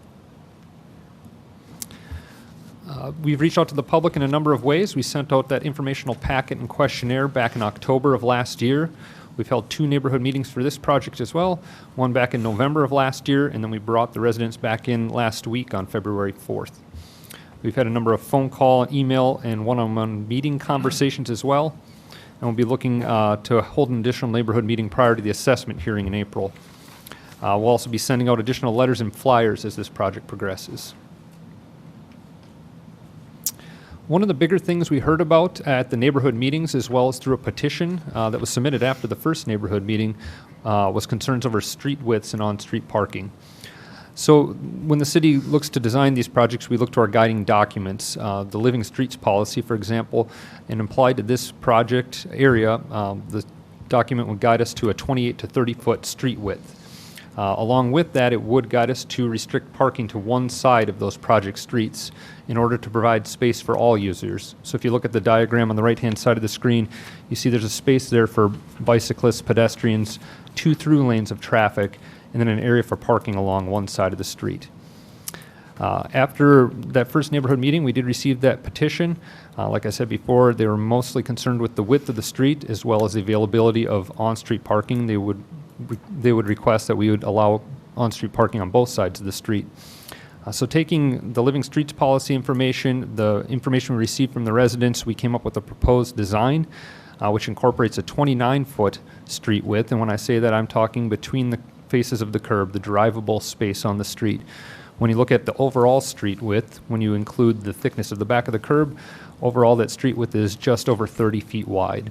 And that does fall within the guidelines of the Living Streets Policy, but it keeps that impervious surface on the project relatively close to what it is today. The existing average street width is right around 30 feet wide. Along with that, though, the project would require restricting parking to one side in accordance with the Living Streets Policy. Keeping that impervious area close to what it is today is very important in this neighborhood, specifically in relation to Battle Creek. Not increasing the impervious surface will help us keep the runoff rates close to what they are today and allow us to improve the quality of water before it reaches Battle Creek. Another item we heard a lot about at the neighborhood meetings was the proposed sidewalk along Upper Afton Road. So we are proposing a sidewalk on the north side of Upper Afton Road entirely within the public right-of-way, and that would be connect to Afton Heights Park on the west side and run down to Mayhill Road on the east end. And this segment was also identified in the city's 2040 comprehensive plan. And the idea behind the sidewalk is to reduce the number of crossings along Upper Afton Road. Currently there's 7 crossings. At every one of those side streets there's a crossing coming across Upper Afton Road. So with the proposed design, we would provide 3 enhanced crossings, one down towards the Afton Heights Park end, one near Ferndale Street to connect to the Battle Creek Park Trail system on the south side, and then one down towards Mayhill Road to connect directly across from the school. So that sidewalk it provides an off-street connection for residents in the project area to connect to these enhanced and more safe crossing locations. Following that neighborhood meeting we had last week, we did receive a petition in opposition to this sidewalk. And some of the main points that that petition noted were concerns over loss of privacy by those residents, as well as loss of parking space in their driveway areas. Staff is proposing a full street reconstruction in the project area, which would include new concrete curb and gutter on all the project streets, a new road aggregate base and sub-base in areas of poor drainage, as well as 2 new layers of asphalt pavement on all the streets. We're also proposing significant storm sewer system upgrades in the area, expanding that system up the side streets and really get the water off the streets and down into the piping system below the road. We're also proposing, along with that storm sewer system, additional water quality improvements. I believe it's 43 people have signed up to participate in our rainwater garden program in this neighborhood, which is more than we've ever had on a project. And we're also proposing some underground infiltration systems to allow some of the water, the runoff from the streets to infiltrate into the ground, reducing the runoff and improving water quality to Battle Creek. Along with that, we're proposing some sanitary sewer repairs along the project streets, a full water main replacement throughout the entire neighborhood, and along with that, we are proposing that sidewalk installation on the north side of Upper Afton Road. Overall, this project is estimated to cost $8,388,000 with a financing plan utilizing a combination of general obligation improvement bonds, assessments to the benefiting properties, sanitary sewer fund, a significant amount of environmental utility fund, and then St. Paul Regional Water Services is contributing a great deal of financing for the water main improvements. Like you saw on the previous slide, again, the funding special assessments are just one of the funding sources utilized to finance these public improvement projects. The properties directly abutting the improvements that are benefiting from the project are asked to pay an assessment for the direct benefit to their property. And each year, the City Council sets a maximum rate for the different types of improvements. And then during the project development, an independent appraisal firm is hired to determine what that actual direct benefit is to the properties in the area. And then per state statutes, that assessment amount cannot be more than the property's benefit from the project. We're also proposing for this project that assessment hearing being held on April 13th of this year. And before that assessment hearing, residents in the project area would be mailed an official statement of assessment, which would notify them of the amount of their assessment, what options there are for paying it, what options there are for deferring their assessment, as well as their right to object to the assessments. So tonight we're here for the public hearing. Council should take in public input on the proposed improvements. Again, on this project, a supermajority vote would be required to advance the project tonight. If we move forward, design will continue with a bid opening to be held in early April of this year. And then the assessment hearing and award of contract would be considered at the April 13th City Council meeting, and that would be the meeting at which public input on the proposed assessments would be taken. Following that, Council would vote on the project again, and a simple majority vote would be required to move the project forward at that point. If approved, construction will begin in May of this year and continue throughout the summer into October of the year. And with that, staff is recommending that the City Council hold the public hearing tonight. And then staff is recommending approval of the attached resolution ordering the improvement for the Dennis McClelland area street improvements, City Project 19-10. Staff is available for questions. Thank you for your report. You indicate, excuse me, reducing the crossings from 7 down to 3, and that those 3 crossings would be enhanced crossings. Explain to us what an enhanced crossing is. Yes, thank you, Mayor, Council. So an enhanced crossing, when we talk about that, we're looking at something that's more than just your standard sign and striping on the street. We look at something similar to what was done on County Road B across from John Glenn Middle School, with something that has the flashing lights, something that really alerts motorists that someone is about to cross the street in that location. Okay, thank you. And also a question, the sidewalk that's proposed on Upper Afton. What exactly is it going to be connecting? So, Mayor, Council, the sidewalk on the north side of Upper Afton would be connecting from Afton Heights Park over to Mayhill Road at this time. So it would tie that neighborhood on the north side into, Afton Heights Park, as well as the school on the south and Battle Creek Park Trail system to the south. Okay, thank you for that. Councilmember Juniman, or no, Thank you. Knudsen, I'm sorry. Sure, that's me. Go Thank ahead. you. I'm just wondering about Upper Afton Road. What's the width of that road and what's the speed limit and so forth? What type of road is it?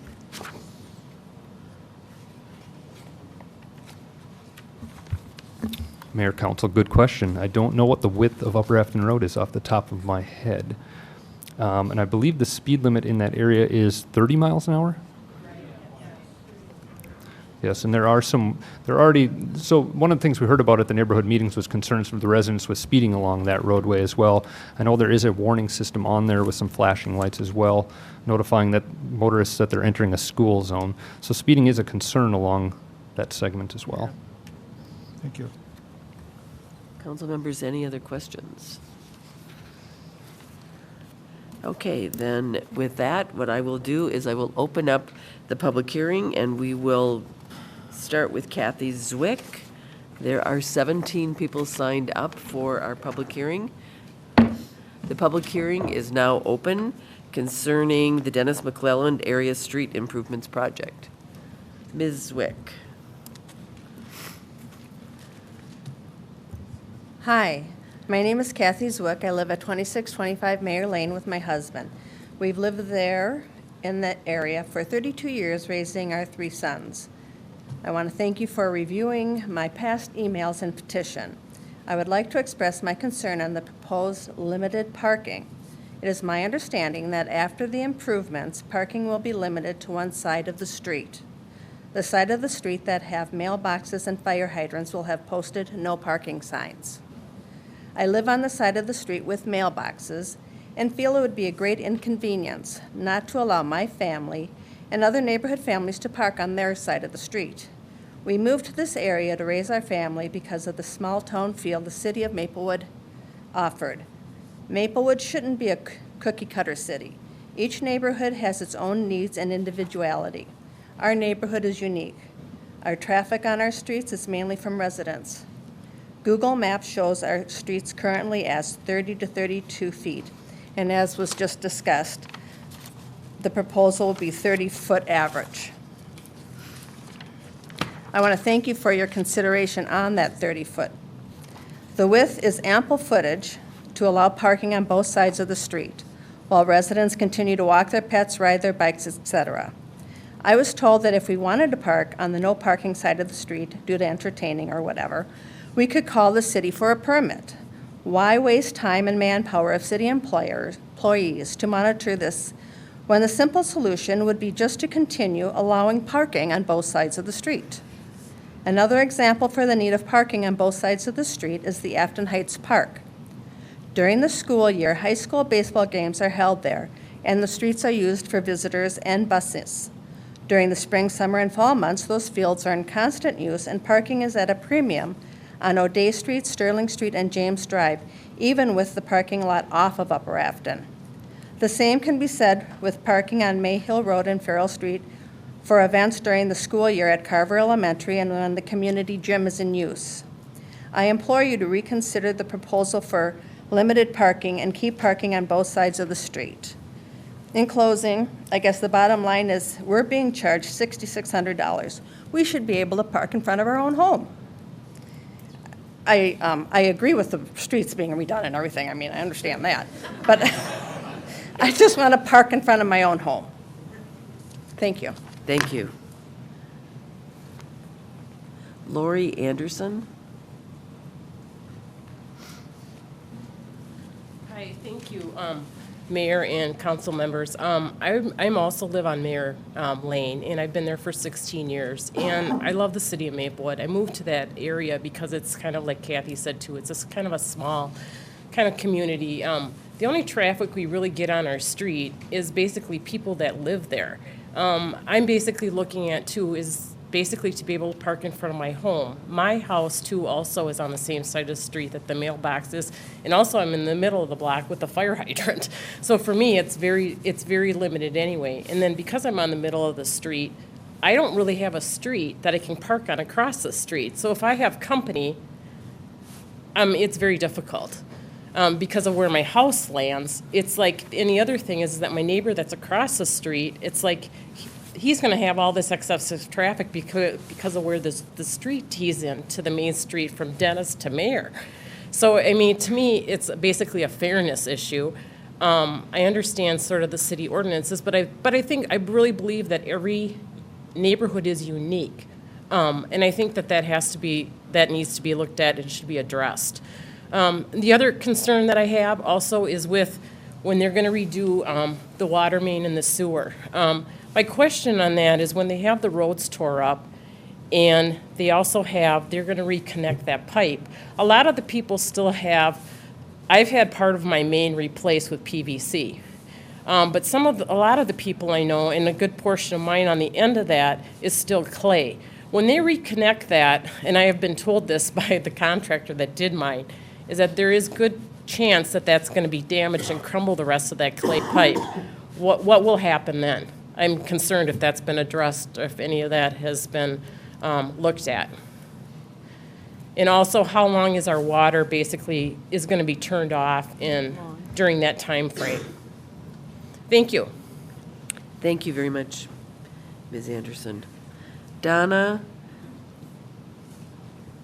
Mirren? I'm sorry, what? I'll save you from saying Okay. my last name. Good evening, Mayor and council members. Good evening. My name is Donna Menarchek, and I live at 29 O'Day, and my family has lived there for 64 years at the inception of the neighborhood. I agree the roads need to be done. I approve of this project, but I do have some concerns. One is the parking. I do want parking on both sides of the street, and I agree with my neighbors. Secondly, the sidewalk on Upper Afton. We have a nice sidewalk on the south side of Upper Afton. I don't think we need a sidewalk on the north side of Upper Afton. The children that go to school have to cross traffic once. They cross Upper Afton once, and they walk all the way to school. If they have to cross 2 or 3 streets to get to a designated crosswalk and then cross Upper Afton, that's 3 times they have to cross traffic. It just doesn't make sense to me. We have a very small pocket neighborhood. I understand wanting to channel traffic to the park. They're going to cross Upper Afton wherever they want. You can have 3 designated crosswalks, but people are going to cross anywhere. At a 30-mile-an-hour speed limit, I haven't seen any problems. I have not witnessed any problems. That's all I have to say. Thank you for listening. Very much. Jody Cortos.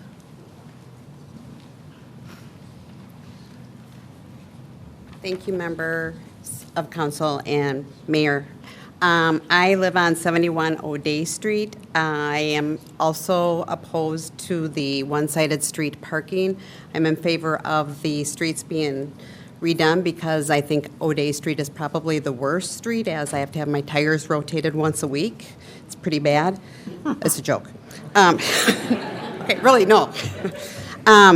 But part of my concern with that one-sided street parking is there are a lot of families in the neighborhood who have parties and get-togethers, graduation parties, extra family living with them. It's a diverse community that we have in our neighborhood, and with one-sided parking, it would be very challenging to have people come over to visit, what have you.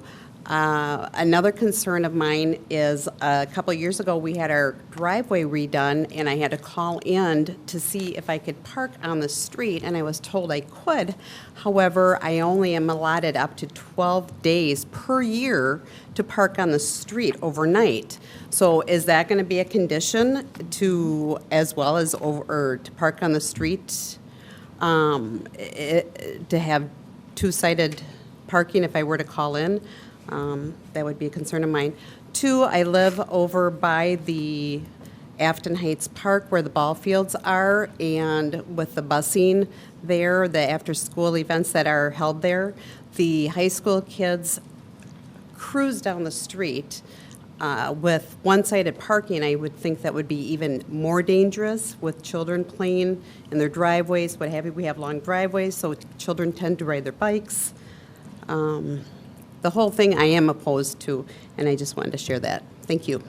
Thank you very much. Janelle Zink. Mayor, City Council, thank you. My name is Janelle Zink. I live at 78 Ferndale Street North, and I am very much for this project. The roads are absolutely horrible.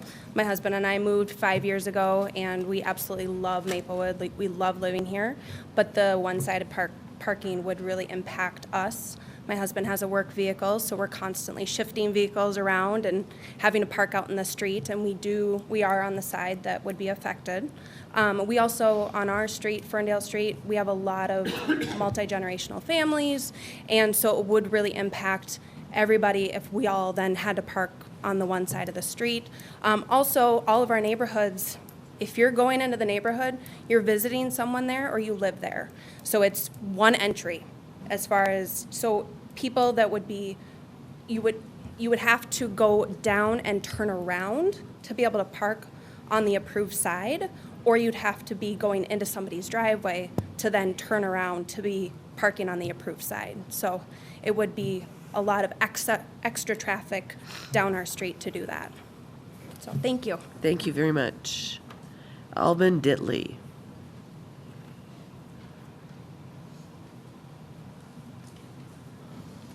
Mayor and Council, I'm Alban Ditley. I live at 42 Farrell Street, which is the second street in, closest to the school there. There's been a lot of talk about parking. I want to talk about it as well, sorry. There are usually very few cars parked on the street in our neighborhood. I can't speak to what's going on around Afton Heights Park. I don't go down that direction very much. The exception is when there's school events. During the Carver Carnival last fall, I went up and down the street counting cars. I estimated there were 150 cars parked on the residential streets there, not in the parking lot.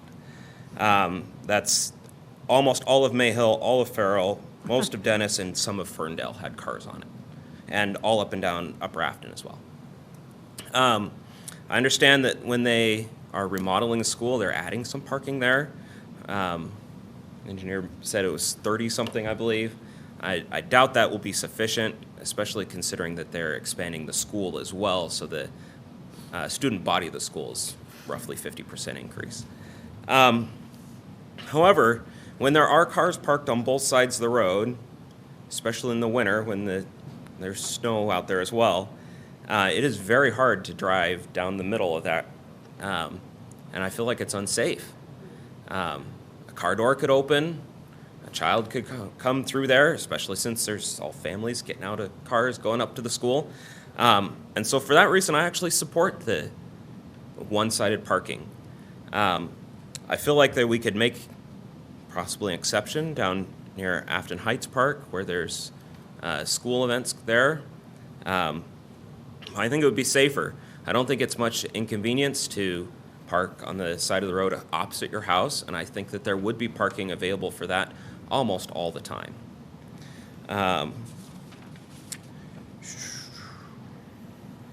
Yeah, that's all I've got.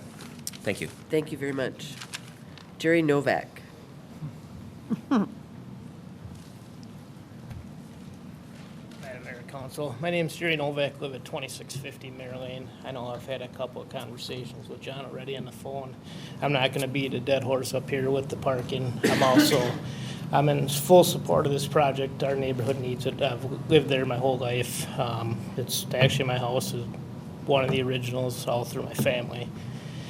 We've had parking on both sides for the whole time, and with the big cultural change in Maplewood, I've also had a lot of change with my neighbors, and with comes change. There's a lot more parking down in my neighborhood, especially across from my house. My neighbors have people over almost every day, and they park on both sides of the street as it is. And my concern is I'm on the south side of the road. The parking's going to be on my side of the road. Well, that's going to roll over into my side of the parking and then up on Dennis as well. My concern is comes across is in the future is if I end up having people over, where are they supposed to park? And like I said, it's almost every night my neighbors across the street from me have people over. And it's just my biggest concern is the parking.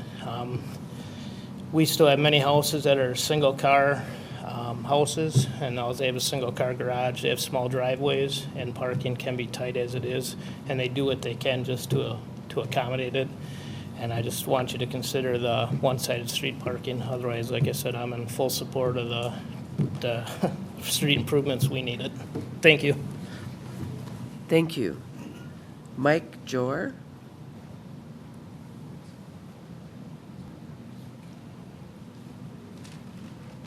It's pronounced care. Oh, sorry.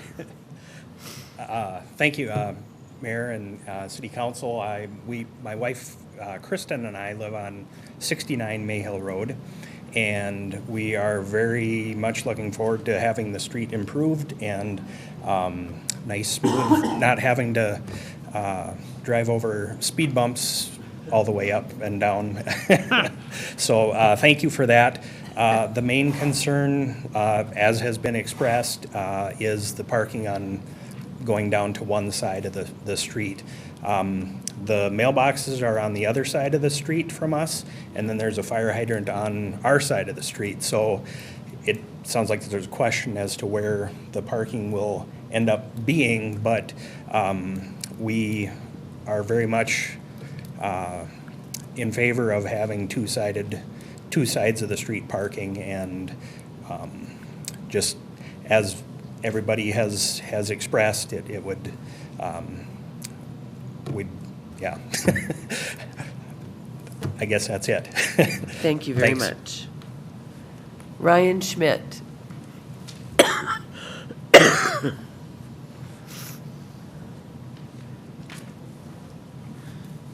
Good evening, Madam Mayor and the City Council. Thank you for the opportunity to speak with you today. I've heard a lot of concern over the single-sided parking.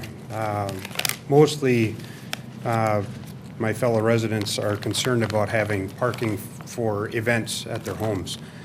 My wife stays at home. Oh, and I'm sorry. I should have begun with. My name is Ryan Schmidt. Thank you. My wife and my two daughters and I live at 48 Mayhill Road. Sorry, I even had that written in my notes. My wife and kids are at home every day. My wife does not work, and we frequently use the parks that are both at the school and also in the adjoining other parks in the system. Having been a resident on the street of Mayhill Road now for nearly 5 years, it's alarming that anybody would even try to walk up and down that street during an event at the school. There's been numerous descriptions as to the extensive double-sided parking that happens now. My concern is that as it is today, with parking on both sides of the street, it is not safe for pedestrians to be walking while they're during a school event. There's just no place for the pedestrians to walk without having to step between cars for an oncoming car. I believe that my name was actually on the petition for against single-sided parking, but having thought about it a lot over the last couple of months, my wife and I and our family are in support of the single-sided parking at this time. We are also in support of the rest of the project as described during the community meeting last Tuesday. One detail that was brought up with regard to the positioning of the mailboxes and the fire hydrants. On some of the roads in the neighborhood, they are on opposite sides, and it was brought up as a potential option to switch the T nodes to align the fire hydrants with the mailboxes as they are today.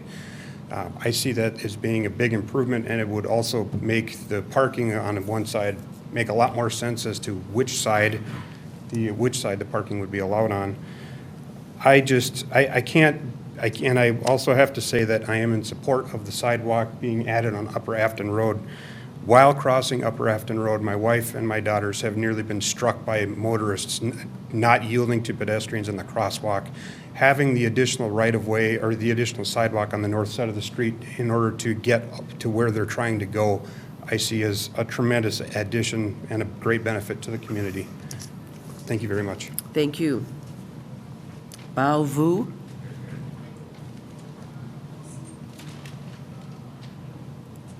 Do you want to speak? Bao Vu? Okay, moving on to Patrick Brady.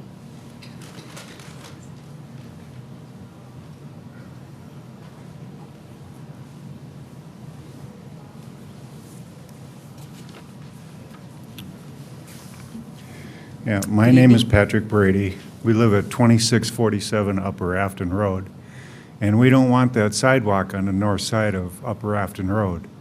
And there's one major reason. I've seen many car accidents on the north side of Upper Afton Road. One was a car was T-boned by a motorcycle. Another one, my neighbor knows, the car jumped the curb on Farrell, came up, took out his mailbox, which was about 4 feet back from the road, and almost hit me. And then it took off down the street. Now here's what happens. When people turn from Century onto Upper Afton, they put the gas on, and down the street they come. And every day, 3 or 4 cars are doing about 50 miles an hour coming by our house. This is on the north side of Upper Afton. Now, on the south side, I haven't seen any accidents. The people coming up from McKnight, thank you, from McKnight, see the school sign, and they start to slow down, and there's enough time to where they slow down by the time they get to our Carver School. On Century, coming from east to west, they take off, they don't even see the sign, it's too close, it's not big enough, who knows? But if those kids are on the north side of this, of Upper Afton, and they're going down the sidewalk that the engineer wants them to go down, they're gonna get hit. And it's all on you. One death, that's all it takes. And this is, looking at it from a philosophical way or from practicality. The city council back, 20, 30 years ago, wanted to put a sidewalk on the north side, and the residents said no. So they didn't. During school hours, the school patrol go all the way down to Sterling. They pick up the kids on the way that have already crossed the streets, Upper Afton, and they go, and the school patrols take them all the way up to the school. And that's on the south side, the safe side. So I think your engineer should look into that. Thank you. Thank you very much. Kathleen McCauley. Good evening, Mayor, City Council members, and directors. My name is Kathleen McCauley. I live at 2597 Upper Afton Road in Ferndale, on the corner. Every home on Upper Afton is a corner lot. So we are both affected by Upper Afton's project and the side streets. But we, as members of residents on Upper Afton, were not included in the first meeting in November.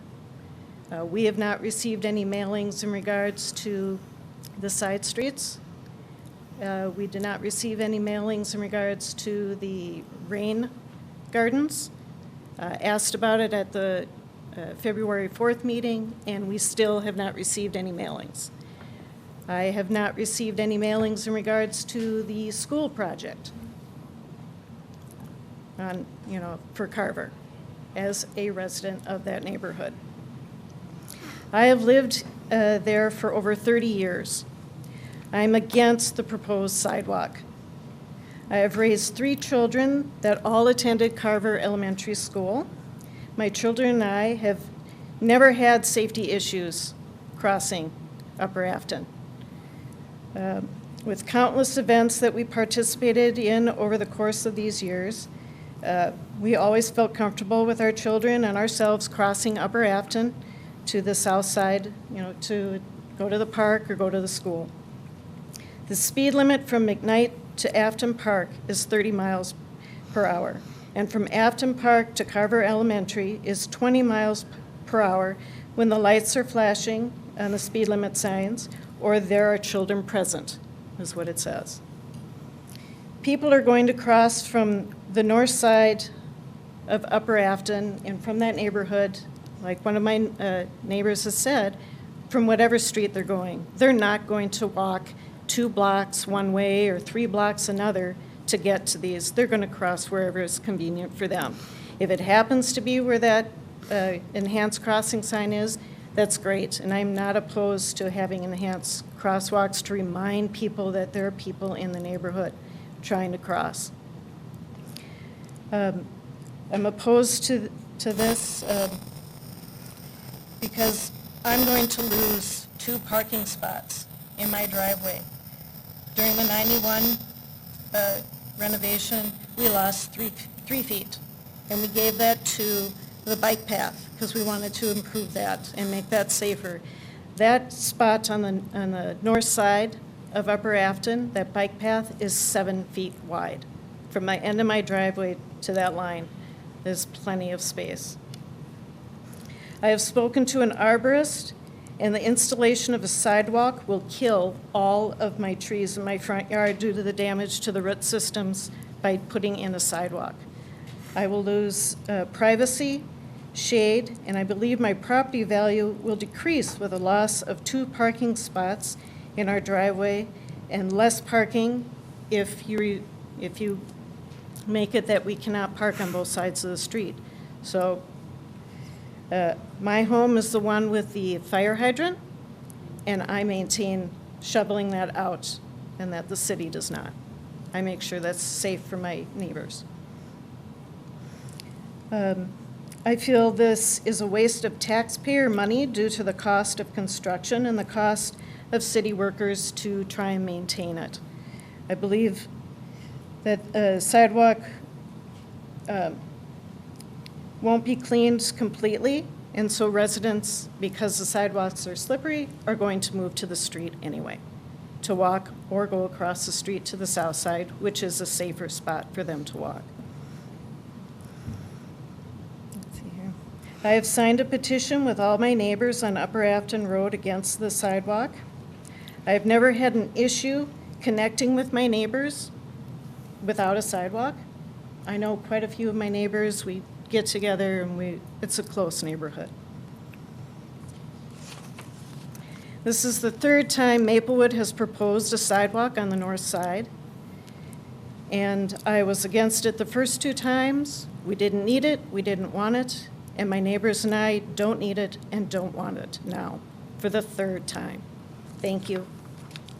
Thank you. Pat McCauley.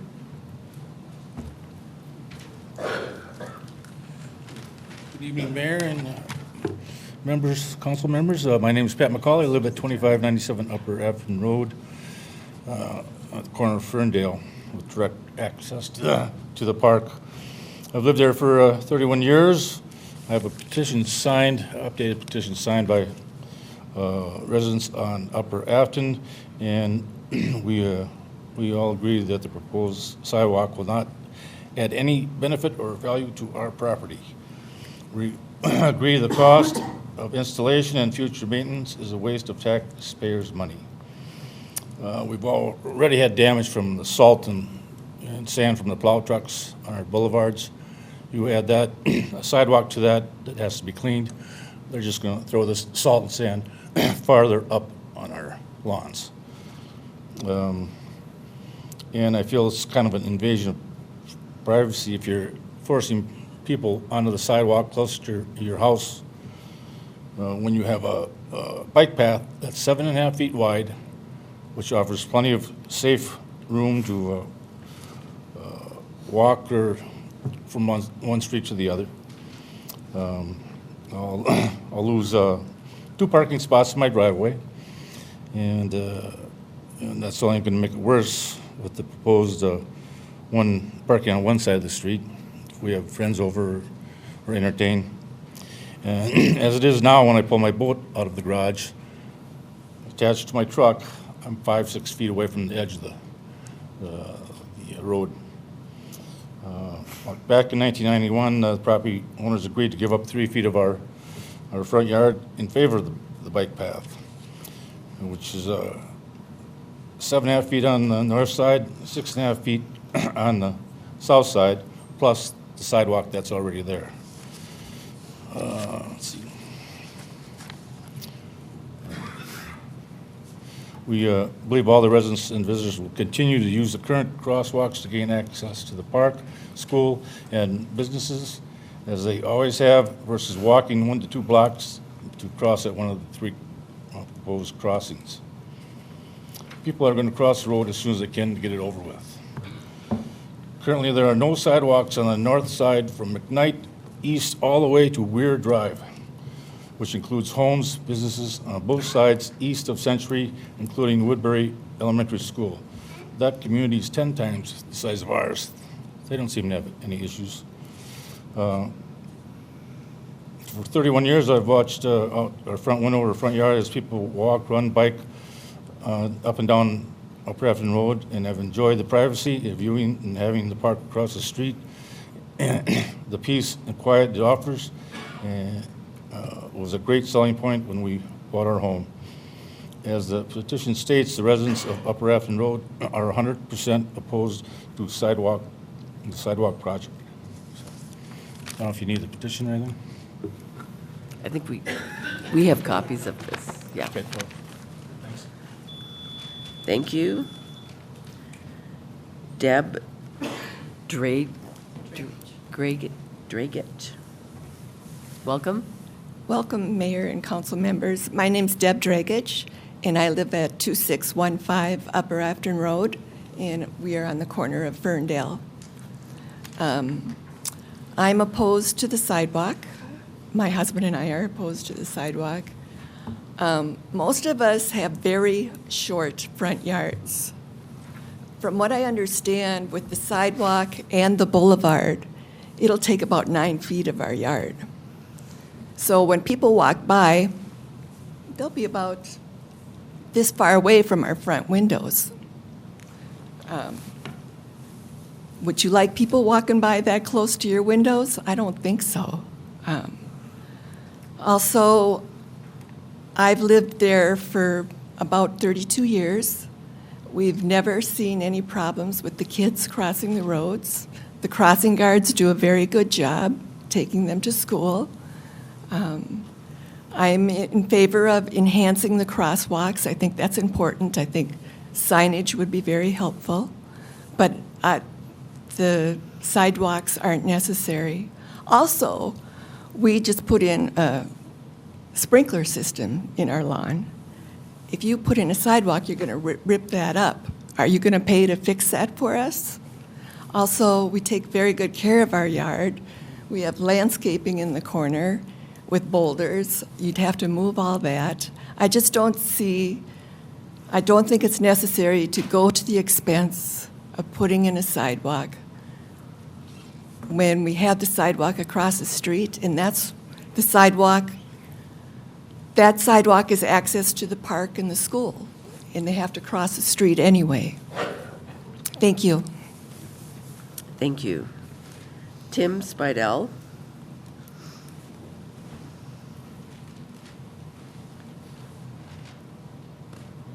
Hello, I'm Tim Spidell, 83 Ferndale Street North. I live there with my wife and one son. Enhanced, the project needs to happen for the streets, for anything underneath the streets. Everything is falling apart. We all know that. Everybody's got a lot of good ideas. Depending on where they live, they've got different concerns. We got to address a lot of stuff. You got to address enhanced crossings because we do have problems. We walk a lot cars don't stop. You can change the laws, they still don't stop when you're out there. It's gonna happen for kids. The school patrol even has to wait for people. There's a daycare down at one end. They talked at a meeting. People go by there 35, 40 miles an hour when it's supposed to be 20 all the time. It's not Maplewood Police Department's fault. They're constantly there and taking care and making sure that people aren't doing it, but they can't be there all the time. So sidewalks, enhanced crossings, that's all gonna be depending on where people are and what's dear to them. We're gonna have problems with traffic. We're gonna have problems with things at the school and the parking. It's gonna be there no matter what. I don't see problems with two-sided parking except overnight. And that, the residents know you're not supposed to park there. They know the rules, they follow them. Maybe if we could get some signage so that the people, the guests to the neighborhood could follow that and everybody be on the same page for the rules, that might be what we should look for. But thanks for your time. Thank you. Ronald Holland, thank you.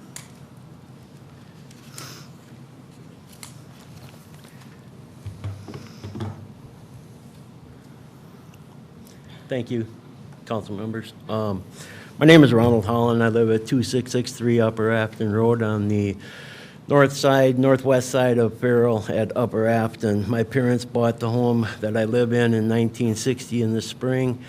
They are both deceased. My mama passed away about 10 years ago last June. I'm there alone now. I have two siblings, sisters. They both have married families and are an hour and a half approximately north of the Twin Cities, Elk River, in that area. I'm there alone now. I had a bad health crisis in 1999. I was splenectomized for anemic disorder, put on a high dose of steroids, prednisone, 200 milligrams a day for 3 years. It's wrecked all my joints, my cervical spine, my whole back all the way down. It's really hard for me to shovel, do any snow repair, cut my lawn. Anything's a burden, but I do want to live in my home. It's the only home I've ever known. I'm adamantly opposed to the sidewalk on the north side of the road. At first, I'd like to say, I sympathize with the people of the side streets, but we had to pay two tax assessments, both for the watershed and the 91 improvement, and it was a burden to my mama on a Social Security income after my dad had passed away when I was 16 years old. But so that's the history. I'm blessed to have my neighbors Bill and Rita still next to me from my entire life. They're here tonight also, and Pat Brady on the other side. I didn't know he was going to come up and speak, but 2 years ago when my mailbox was struck, that car came up entirely onto the boulevard with both of its wheels, blasted my rural mailbox on a big 3-timber post that I had put in because the city had knocked over my previous one with their backhoe, clearing the sidewalk snow on the south side of the road, about a decade ago. So I put this really big mailbox in, and it got blasted, and he almost got hit when he was sweeping the end of his driveway when that car came westbound. But I just like to say that the issues I have with the sidewalk is my biggest concern is crime. It used to be, I used to work in St. Paul on the east side, and I knew that Payne was a problem area, and then eventually it was Arcade, and that was in maybe the 90s, and then it became Johnson Parkway, and then McKnight. My point is it's sprawling out, toward our area. And I know that there was a young girl that was hit and killed on off of Lower Afton Highland area, or down there last year, and it was a homicide where another girl intentionally hit her. Then there was another young man that was shot and killed in the Section 8 housing down there on Lower Afton and Valley Creek. Well, I think putting our sidewalk on the north side of Upper Afton is just going to invite more of maybe the people from St. Paul to have an opportunity to come up to the convenience store. It used to be SA, the gas station there, Speedway, whatever it is now. And I sit out and watch the Twins games at night, or listen to them on the radio, taking care of, or doing work in my mama's memory garden. And I see some riffraff across the street. I see cars come in and somebody gets out and they come over to the pine tree and they put something in the pine tree. A few minutes later, somebody else comes by and comes and gets that, whatever it is. There used to be a greater police presence in our area. They'd sit in Carver School at night. I know they don't as much anymore, but I know they have better things to do in greater Maplewood. But my concern is that if people are walking by on a sidewalk 25 feet outside of my front door, what's going to stop them from having a crime of opportunity where they see one of my mama's, 15-pound golf bowling ball size North Superior agates in her memory garden that I have still there preserved for her, and picking that up, putting it through a car window or through our front window. Mrs. Youngman said that the presence of more people on the sidewalk could be better. I would beg to differ on that point. I mean, tell that to the people of New York City. It just doesn't make any sense to me saying something like that. But Mr. my other Holland, concern, your time is up. Your 3 minutes is up. Just going to say the liabilities were addressed, Donna, but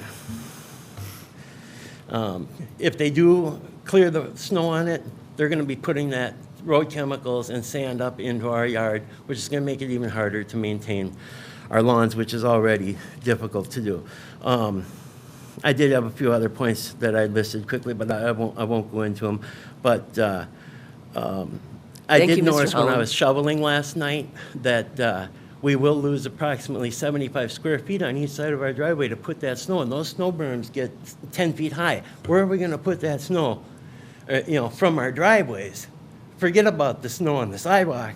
Now we're going to lose the place where we put our snow from our driveways. I had other things listed. I'd just like to say congratulations to the police officers sworn in tonight. I'll keep them in my thoughts and prayers. I always do. In my divisions, both, I pray for my local police officers here in Maplewood and then statewide and our troopers every time there's a snowstorm, and our first responders and our fire. Thank you, Mr. Holland. Our firemen also. Thank you very much. I have a horrible chronic pain in my TMJ. My head feels like someone's massaging it with crushed glass all the time, and it's very distracting, so I apologize if my words No need to didn't always come out apologize. right. Thank you for sharing with us. Thank you. And our last person is Roxanne Dimitruk.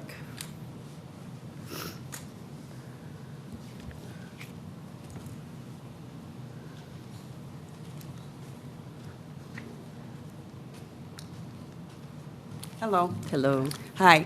My name is Roxanne Dimitruk. I live at 22 Farrell Street. My husband and I have lived there for about 38 years now.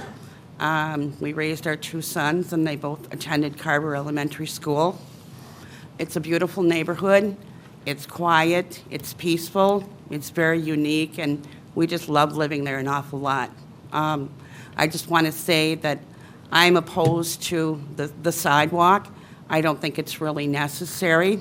We have a beautiful sidewalk over on the other side by the school, and the kids and bikers and people that walk their dogs use that sidewalk on that other side an awful lot. The side that doesn't have a sidewalk right now, I don't think it's necessary to put one in there. I think it would just take away from the neighborhood. It's really not needed. I think, it would invade people's privacies. I think some of the people, the sidewalk would be too close to their front windows. There's a lot of front windows that face Upper Afton Road, and they could probably peek right inside, as they're walking by. Also, being opposed to the sidewalk, I'm also opposed to the parking on just one side of the street. I think we should be able to park on both sides like we can now. I'm right up by the school on Farrell Street, and when that school has activities, whether it's a carnival or a basketball game, they have a lot of activities at that school because it's a community gym. And parking is really bad. I mean, we live in the neighborhood, and we sometimes can't even, find a parking spot. I mean, we can park in our driveway, but if we wanted to park on the street for a while, you can't even do it. I mean, it's just, that something needs to be done about the school up there, that, they get more parking spaces, Also, I guess that's all I had to say. I'm against the sidewalk. I hope that it doesn't go through. We've never had a sidewalk up here, and that neighborhood has been here since the 1960s, It's just a nice, quiet neighborhood, and I think it'd take away from it if you get more traffic on both sides of the road. So that's all I have to say tonight. Thank you very much. Thank you very much. That concludes all the people that signed up. Is there anyone else who would like to speak for the public hearing? Want to join us at the dais? At the microphone, I'm sorry. What is your name? Donald St. Germain. I live at 2555 Upper Afton Road, and I rise to be opposed to the sidewalk on Upper Afton. I think it's unnecessary, it's expensive, and it's unwanted. I'm concerned about the loss of my parking spots on my driveway. I'm concerned about the effect the sidewalk would have on my trees, and therefore I respectfully ask the council to consider not putting a sidewalk on Upper Afton Road. Thank you. Thank you. Is there anyone else who would like to join us up at the microphone?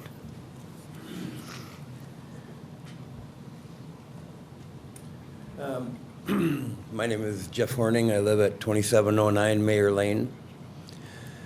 And hello, Madam Mayor and council members. The sidewalk on Upper Afton is not super needed, but it hasn't been adequately explained how it will benefit. Right now, all the roads in our neighborhood dead end at Upper Afton.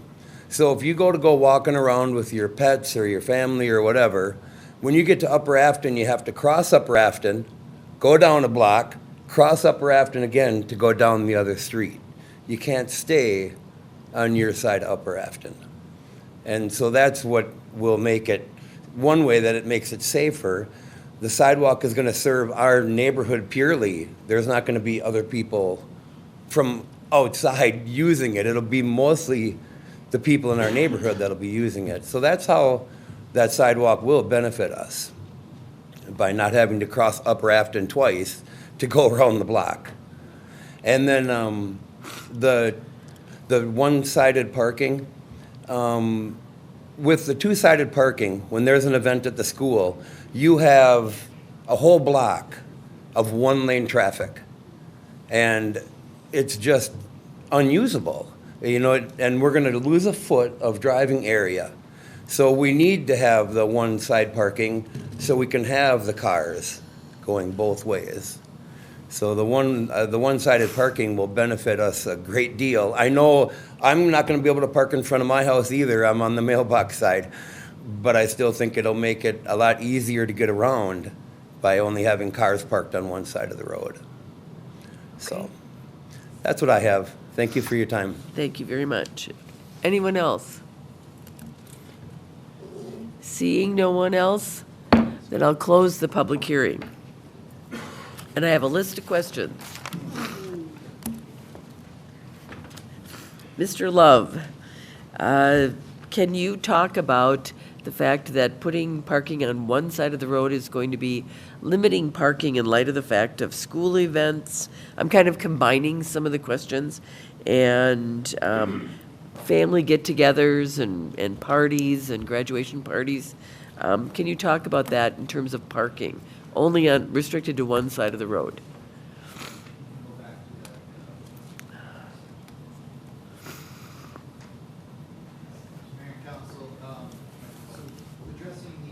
Thank you. Addressing the no parking. Yes, so limiting parking obviously to one side does limit the amount of total parking that's available throughout the neighborhood. You will, on the day-to-day events, you will probably not see a major issue with that because generally parking on the, oh, I'm done. I'm done. I'm done. You're done. Yeah. But I certainly understand that during larger events, that there's would be a request for more parking. The school events, absolutely, they are public roads, so they can park there. So again, we would be limiting the amount of total parking that's within the neighborhood. But that being said, those are during specific events and not on a day-to-day usage. Also, when you do have those bigger events that, as a few people spoke to about, when you have parking on both sides of the road, it really limits how much space you have to get down the road. Whether you'd be able to get two vehicles to pass each other. Is there enough adequate room for an emergency vehicle when there's parking on both sides of the road? When the vehicles are parked, on either side of each other. So that's why, when you look at our Living Streets policy and the cross-section that we have up here, when we talk about parking on one side of the road, we're trying to provide that space for circulation within the neighborhood and also provide ability for emergency vehicles to come through the neighborhood. How about the 12 days during the year when you can do overnight parking? Mayor and Council, I might ask Chief Nadeau to comment on that. I'm not aware of that, but he might be a little more familiar with that. Mayor and Council, we do allow temporary parking on the street overnight for things like holidays and people that come to visit from out of town, but that wouldn't necessarily change, one-sided parking. I mean, they could still contact the police department for some sort of a temporary exception. We're happy to do that for folks, understanding that they have visitors from out of town in different circumstances, but if it was one-sided parking, they wouldn't be allowed to park on that other side. Okay, thank you. How about the resident who is concerned about one-sided parking and the fact that they're concerned about losing the trees and the root system for the trees on their property? They must live with the sidewalk. Mayor and Council, so we have put in sidewalks in other neighborhoods. If a tree is so close to the sidewalk that we have to cut a significant amount of roots, and then we will look to remove that tree as part of the project and offer to place a replacement tree. It really depends on the species of tree, how close you can get to that tree. Some trees are a little more sensitive than others, but we've generally had pretty good luck with our projects, putting in the sidewalks and maintaining the trees that are back within the yards of the residents. Okay. How about the resident that lived on Upper Afton, Ms. McCauley, and didn't get any mailings about the projects? Mayor and Council, I'll maybe let John touch on that real quick. Yes, Mayor, Council. So I believe what she was referring to is at the first neighborhood meeting, the folks that were along Upper Afton Road were not invited to that meeting, and that was a mistake on our behalf. We utilized the mailing list that would typically be utilized for properties that are being assessed as part of the project, and as the properties along Upper Afton are not being assessed as part of this project, they were not included in that mailing, unfortunately. We were notified of that at that first neighborhood meeting, and when we got back that next day, we did mail out a letter to the residents along Upper Afton notifying them of that, and then they were invited to the most recent neighborhood meeting. Okay. We also heard from them at that last neighborhood meeting about desire to get information on the rainwater gardens, and that is something that we are working on getting out to them as soon as possible. Okay. What about the fire hydrants being placed during this project on the same side as the mailboxes? Because otherwise you could have a section where you've got mailboxes on one side, fire hydrants on the other, and you can't park anywhere there. Correct. Thank you, Mayor. So yes, unfortunately, there are some portions of this project where the fire hydrants aren't currently aligned with the side of the street where the mailboxes are. The mailboxes are placed in a pattern such that the post office can get through the neighborhood most efficiently to deliver the mail. That being said, as part of the design of the project, we would definitely work with St. Paul Regional Water Service on flipping that hydrant to the same side of the street that the mailboxes are located on to make that decision of which side of the street the parking will be restricted on an easier decision. Okay.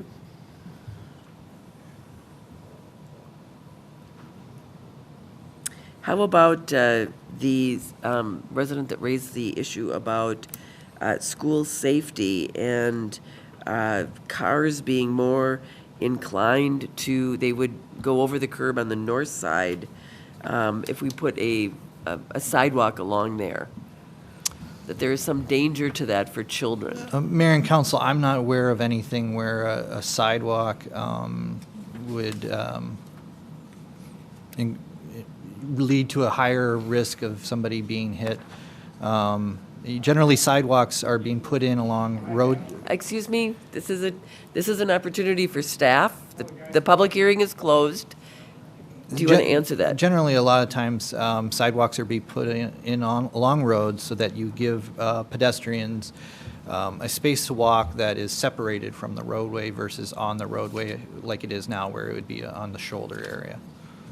Okay, how about the resident that, in terms of the sidewalk taking up, she estimated 9 feet of her front yard? So, Mayor and Council, I'll let John maybe touch on what that cross-section is going to look like, but all the work would take place within the public right-of-way area. Sure, Mayor, Council. So typically with a sidewalk like this, it would be a 5-foot wide concrete sidewalk, and we try to maintain a 3-foot boulevard between the back of the curb and that sidewalk to separate that sidewalk from traffic, as well as provide an area for runoff from that sidewalk to infiltrate in the ground before it gets directly into the storm sewer system. So the back side of that sidewalk is typically right around 8 feet from the back of the curb. And if there is a significant feature that we need to work around, we can certainly reduce that boulevard to pull it closer to the street in those areas. Okay. And there was a resident that was concerned about an existing sprinkler system that they installed and damage to that while, with all the construction? Yes, Mayor, Council, any landscaping items or things like a sprinkler system that are damaged during construction, the city would work with that resident to get that repaired as part of the project, and then we would reimburse them for that cost. Okay.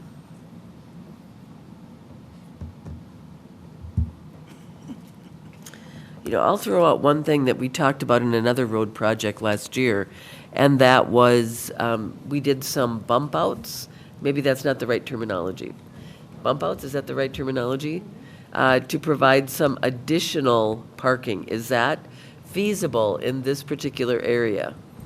Mayor and Council, not on the local neighborhood streets, because what we're trying to do, one of the things that we're trying to do is limit the increase of runoff from this neighborhood. This whole neighborhood drains down to Battle Creek. If we were to do bump outs within the neighborhood to provide parking in certain locations, that would certainly increase the amount of impervious area, increase the amount of runoff, and also increase the cost of the project, not only for the street, but also the additional stormwater quality that we'd have to treat. Okay. I've got some lights on. Councilmember Juniman. Thank you, Mayor. Do we have anything that shows us Upper Afton Road with the existing sidewalk on the south and the bike path to which they're referring? Are you looking for maybe pull something up? Because I think we need to, It's pretty visible.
well,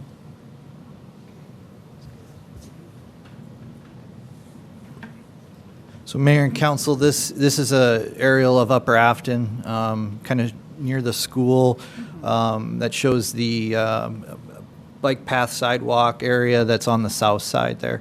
Currently, there's not a sidewalk on the north side of Upper Afton in that area, and we'd be looking at putting it, as John mentioned, it would be 3 feet of grass from the back of curb and then 5 feet of concrete sidewalk. All that would reside in the public boulevard area. But that sidewalk on the south covers the entire part of Upper Afton that affects this neighborhood, is that correct? Mayor and council, yes, that runs all the way from McKnight to Century, I believe. I thought so. Say that one more time? It runs all the way from McKnight to Century and ties into the Battle Creek Park So- system, as you can see the trail there by Right. Ferndale Street. Yep. So here's one of the things that struck a chord with me because I'm fairly familiar from walking that neighborhood. Those yards on the north side of Upper Afton are very shallow. I totally agree with them. I didn't see it, yeah. I didn't, well, if you can see I them know, I there. see it now, but And I don't know that, while I don't normally disagree with staff, because there's a sidewalk on the south side, and because we have said we want to enhance the crosswalks, I think we kind of can diminish the need for that sidewalk, because we're still addressing some of the safety issues. And I really hesitate to put a sidewalk that far up into someone's front yard. They are very shallow lots. I walked it, well, the fall of 2018. And there isn't a lot of space in those yards. So I have a hesitation about doing that. I know what the rationale is, and I know as part of our living streets, we want connectivity, and I get it. But I also get that because there's an option right across the street, I guess I think we should think about, do we want to do that? I'm thinking we may not want to. I just... Councilmember Juneman and I would agree with you on that. The houses appear to be very close to Upper Afton Road. And if that's there a was no concern. sidewalk on the south, I would have a different Okay. feel. Okay. Thank you for that. Councilmember Smith. Thank you, Mayor. Couple questions. One, on the parking issue. Outside of us being out of compliance with our Living Streets policy, is there cost or anything else that would be incurred if we did allow two-sided parking? Mayor and council, the only difference in the design is whether we place signs or not. And then, so it'd be less? Yes. Okay. And then I'm wondering, if we did not do the sidewalk on the north side, could we reinvest some dollars in improving the south side sidewalk? And I hear there's some maintenance issues with it near the school. Is that correct? Yeah. Is that something we could consider? That was my next question. Mayor and council, whether we can consider it or not, we certainly could take a look at it. Councilmember Juneman. Oh, wait, One more Okay, follow-up. go Just- ahead. So outside of cost and being out of, so not a cost issue, out of compliance with our program, I get, is there any other limitation for us to allow double-sided parking there? Mayor and council, as far as like an ordinance or something that would limit it, is that what you're Like, asking? What's the downside? Well, obviously, the downside would be the circulation through the neighborhood that we spoke about, and also the, when you have parking on both sides and vehicles are there, the inability for vehicles to pass each other. And if we were to allow double-sided parking and then a year from now decided it was a really dumb idea, would it be possible for us to change our minds? Mayor and council, the council would have the ability to weigh in on no parking resolution. So if we had it in there and then it was decided to take it out, or vice versa, we could certainly do that. We as staff would still be making the same recommendation because that is the policy, and that's what we follow as staff. Thank you. I have a quick question. We approved improvements for Carver Elementary. What happened with, are we losing parking there? Mayor and Or is that a council, net neutral kind of a thing? I don't know. We're gaining a few, I think. 30. Council, it is my understanding that that redevelopment of that site will add 34 additional parking spaces. Okay. Okay, Councilmember Juniman. Thank you. Have we had any communication from the school about sidewalk? I mean, do we need to do something about beefing up the sidewalk on the south side to keep it safe and then not have to have it on the north side? Does that make any sense? We have a representative from the school district here. Yeah, you've been outed. Do you want to join us up at the microphone, please? The known culprit. Councilmember Juniman, can you restate your question, please? Well, the sidewalk on the south side, which obviously serves the school as well as the whole Upper Afton Road, are there issues with that sidewalk? I've heard some mumbling about it has some bad spots and that type of thing. Are we, I mean, if we're going to say, all right, we're going to rely on that south side as the connectivity, then we have to make sure it's safe to use it that way.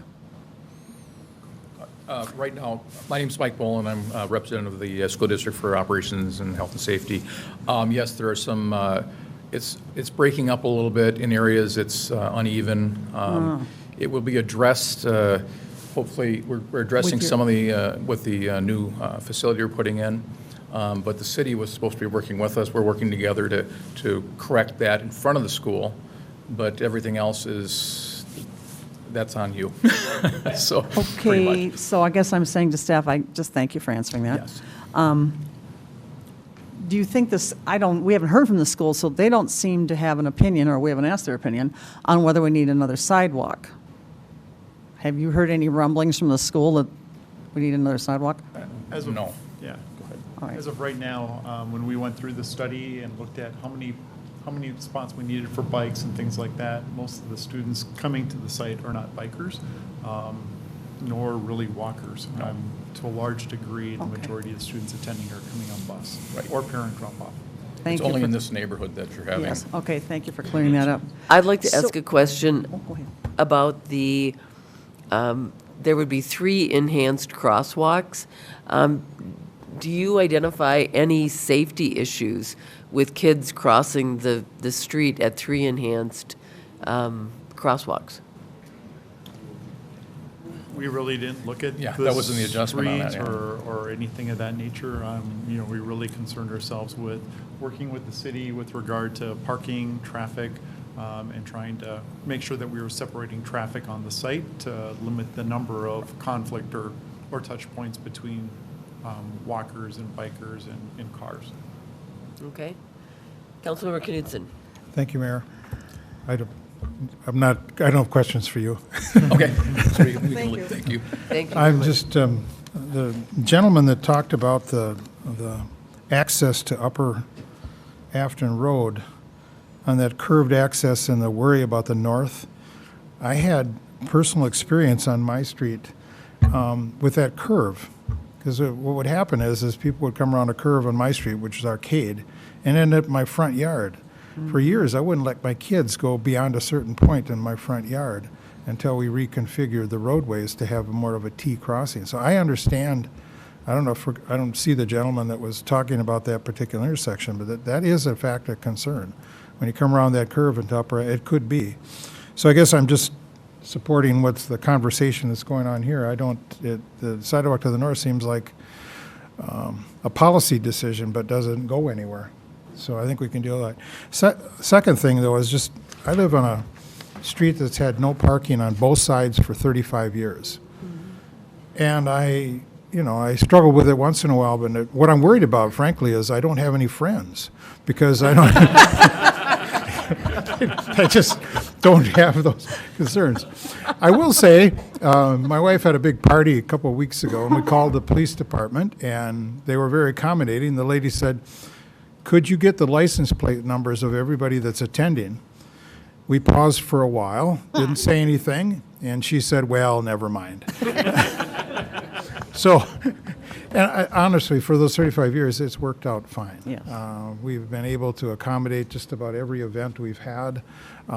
We've got a terrible driveway. You do. I do, and room for probably 2 cars. So I'm less concerned about the parking thing, but I think that sidewalk to nowhere is kind of something we should either rethink. Councilmember Neblett. Thank you, Mayor. After the discussion about the sidewalk and whether or not it goes on the north side or the south side, I guess I'm in agreement about leaving the north side as it is without the sidewalk. But I also want to acknowledge that the gentleman who talked about why the sidewalk was important, that too is a legitimate reason for having the sidewalk. I also understand about the short yards and having a sidewalk put in there. So, but the other thing is, you know, I guess I'm kind of like Councilmember Knutson. I too haven't had double-sided parking on my street for years. And I trust that the experts who are designing the street widths with the on-street parking really know what they're doing. They do. And I'll just leave it at that. Okay, Councilmember Juneman. As long as we're addressing the on-street parking, I live on the second narrowest street in Maplewood, and that's after they widened it 2 feet when they redid our streets. I'm glad I didn't have to live there with a horse and buggy. Anyway, we too have the same issue, and we have just agreed with the neighbors across the street that when they have company, we aren't going to park on our side, and nobody does. And then vice versa. If we're going to have company, we talk to them, and they say, okay, and we'll tell ours to go around the corner and park. So I just think I'm kind of with you. It's doable. And I do think there is a reason, both the Living Streets policy, but also the safety issue of going down the street when there are cars parked on 2 sides, particularly after you've had plowing for winter, no matter how well they do it. At some point, it starts to dribble into the street. So I guess I don't know where we're going with this, but I'm looking at saying kick the sidewalk and retain the one-sided parking from this chair anyway. That seems to be Councilmember Smith. Thank you, Mayor. I'd like to commend the neighbors who are here today because I came into this meeting hell-bent on a sidewalk and kind of hell-bent on parking on one side. And I think I've really changed my mind based on the feedback here today. So that doesn't happen that often, frankly. Usually I come in and kind of know what I think about it because I've done my research and my homework. And so I do appreciate you guys coming in with, I think, some really good points and presenting them in a really respectful way. You know, we're not in the business of coming in and ruining people's neighborhoods. That's not our goal, believe it or not. And, you know, we do try to do the best we can to improve our city in the best ways we can. I think, to me, the sidewalk is kind of a no-brainer. The parking thing, I'm a little on the fence on. I'm sensitive to where the neighbors are coming from. I also agree with Councilmember Neblett that, you know, they went to school for this and they know some things. I might propose, whichever way we land, one way or the other, that maybe we set a date a year out to review and see how it's going. Right? So if we decide to allow either two-sided or one-sided, maybe in a year we get the neighbors together and kind of say, hey, is the traffic a problem? If we go the two-sided route, right? Is the parking and traffic a problem? Does it feel dangerous? Do you feel like, you know, would it be hard for ambulances to get in and come and serve you? If we go the one-sided route, we say, how much of a hardship is this? Can we, you know, we're not etching anything into stone, and we can always change directions if it seems like it's a bad idea. So I think on the parking, you know, it's harder to rip up a sidewalk a year later. But with the parking thing, I think we've got some options. Also, I think it'll be interesting to see what happens with Carver and how the improvements to Carver impact the neighborhood too. So I would encourage neighbors to keep an open mind on the parking thing. let's kind of think that through, but. You know, I've got at least some kind of answer that we got from Mr. Beatty, so thank you very much. And I want to tell all of the neighbors, thank you really for coming and talking to us. You know, we are residents of Maplewood as well, and we live in our own neighborhoods, and we care about our neighborhoods. And, you know, whenever we get, when I came tonight, I was thinking more focused on the roads, because I know that your roads are horrible. You're down at, 36 at 100 rating. That's really bad. And so I was focused on, let's get this road fixed. I want to really get these roads fixed.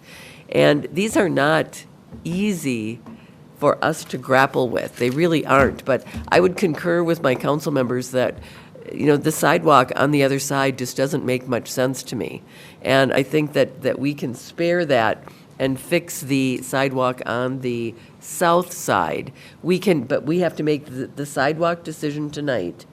But in terms of the one-sided or two-sided parking, we can delay that because the street width is going to be the same no matter what, correct?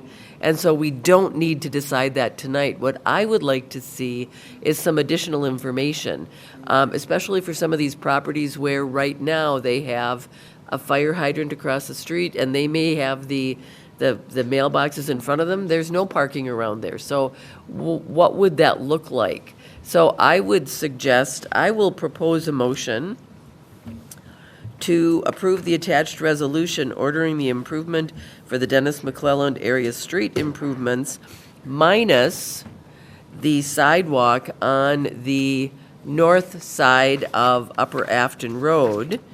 And I think that, Mr. Beatty, does that accomplish what we need to? Madam Mayor, yes, I think it does. The job tonight, as you're articulating, is to approve a project. And I think you need to decide on the sidewalk because that's part of the project. But as you just said, the width of the road is going to be the same. So the parking is irrelevant for purposes of approving a project. Okay. Second. And, well, okay. Motion by Abrams, second by Juniman, to approve the attached resolution ordering the improvement of the Dennis McClelland area street improvements minus excluding the sidewalk on the north side of Upper Afton Road. Any further discussion, council members? Councilmember Smith? No.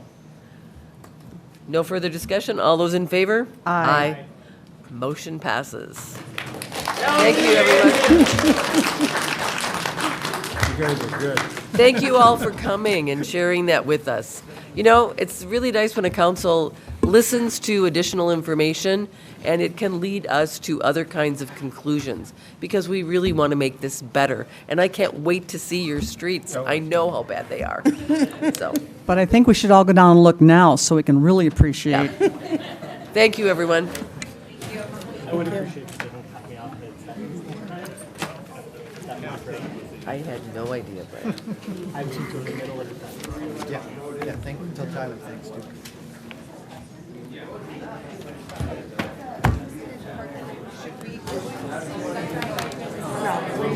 We need to look at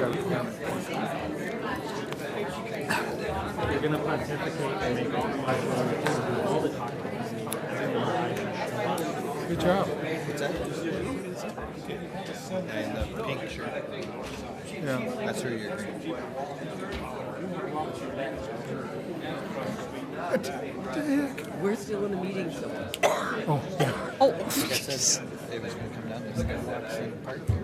what's he doing here? I used to work with him. I know, what's he doing here? I don't know.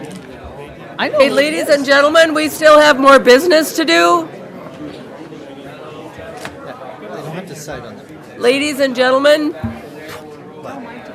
The sidewalk was the big. Mr. Sable, could you please help them out? Folks, we still have a couple more items. Job as staff. I said, in my art, we as staff. Why don't we take a 5-minute break and we will be back. I mean, that's private meeting. I know, but he's here for it, that's what I'm saying. Hey, Jim. Yep, I agree. Road's gonna be the width that it is.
Okay, we are reconvening after a short break. We're moving on to new business, and we are going to be talking about the John Glenn Middle School improvements. Mr. Thompson or Mr. Love? Who is it? I have to look here. Mr. Thompson. Thank you, Mayor, members of the council. So as the council knows, as part of the facilities referendum, or the school referendum that was passed in the school district, they've been kind of going through improvements at all of their schools, a number of which are located in the city of Maplewood. We talked about Carver as part of the last project. The council did approve the design review and conditional use permit for Carver, and now the school district has submitted their plans for the improvements to John Glenn Middle School at the intersection of County Road B and Hazelwood. The applicant is here tonight to answer any questions you may have. Just a very brief overview of what the project is. It would consist of constructing a number of building additions to the building itself, improvements to the site, both the parking, circulation, access, and landscaping, and then also exterior improvements to the architecture and the exterior of the building, as well as an interior remodeling of most of the school building. Noting, and I think in their application, they did note that the school hasn't gone through a substantial renovation, or a renovation of the entire building since it was originally constructed in 1961. So the proposal before the city requires two items that they're applying for. One is an amendment to the conditional use permit. Schools are a conditional use in all zoning districts, and they're operating under an existing CUP to which they're requesting an amendment of. And second is approval of the design review for the building and its subsequent site improvements. It was reviewed, the design was reviewed by the CDRB at their meeting on January 21st, and they did recommend approval of it, and then also reviewed by the Planning Commission at their meeting on the 21st. I do know there's a representative from the Planning Commission here this evening if you do have questions. So we're requesting two actions from the council. One is approval of the resolution approving the conditional use permit amendment, and second is approval of the resolution approving the design review. You may have noted in your packet that the format of the resolution is a little bit different than what you're accustomed to. We are kind of working on streamlining just the council's actions on development applications and simplifying the format of resolutions to make it clear what the background, what the standards, the findings, and what the conditions of approval would be. So if there's questions, happy to answer any of those, but it really is just a process improvement for us. So with that, that's really all I have for a presentation, unless there are questions. And with that, as I mentioned, the school district and their architect are here this evening to answer any questions you may also have. And they do have their photo simulations if you'd like to see those. Okay, thank you. Would representatives from the school district like to present to the council?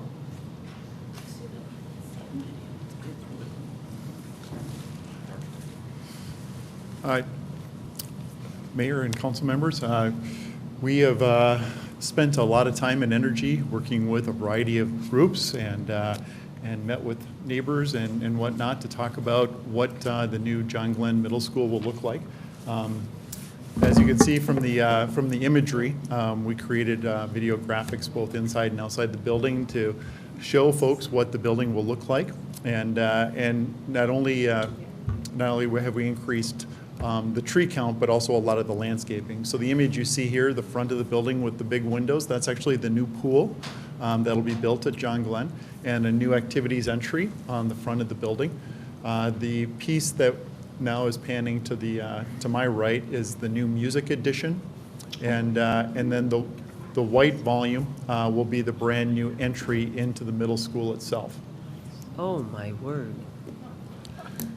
It looks beautiful. It is beautiful. Yes, it's beautiful. And then as it kind of pans around, you'll see that there's going to be a new science edition on the front of the building, and then as it wraps around, new classrooms and whatnot, in order to make way for a variety of services that are now delivered at this school, very different than what you had or what your kids might have seen when they attended school here.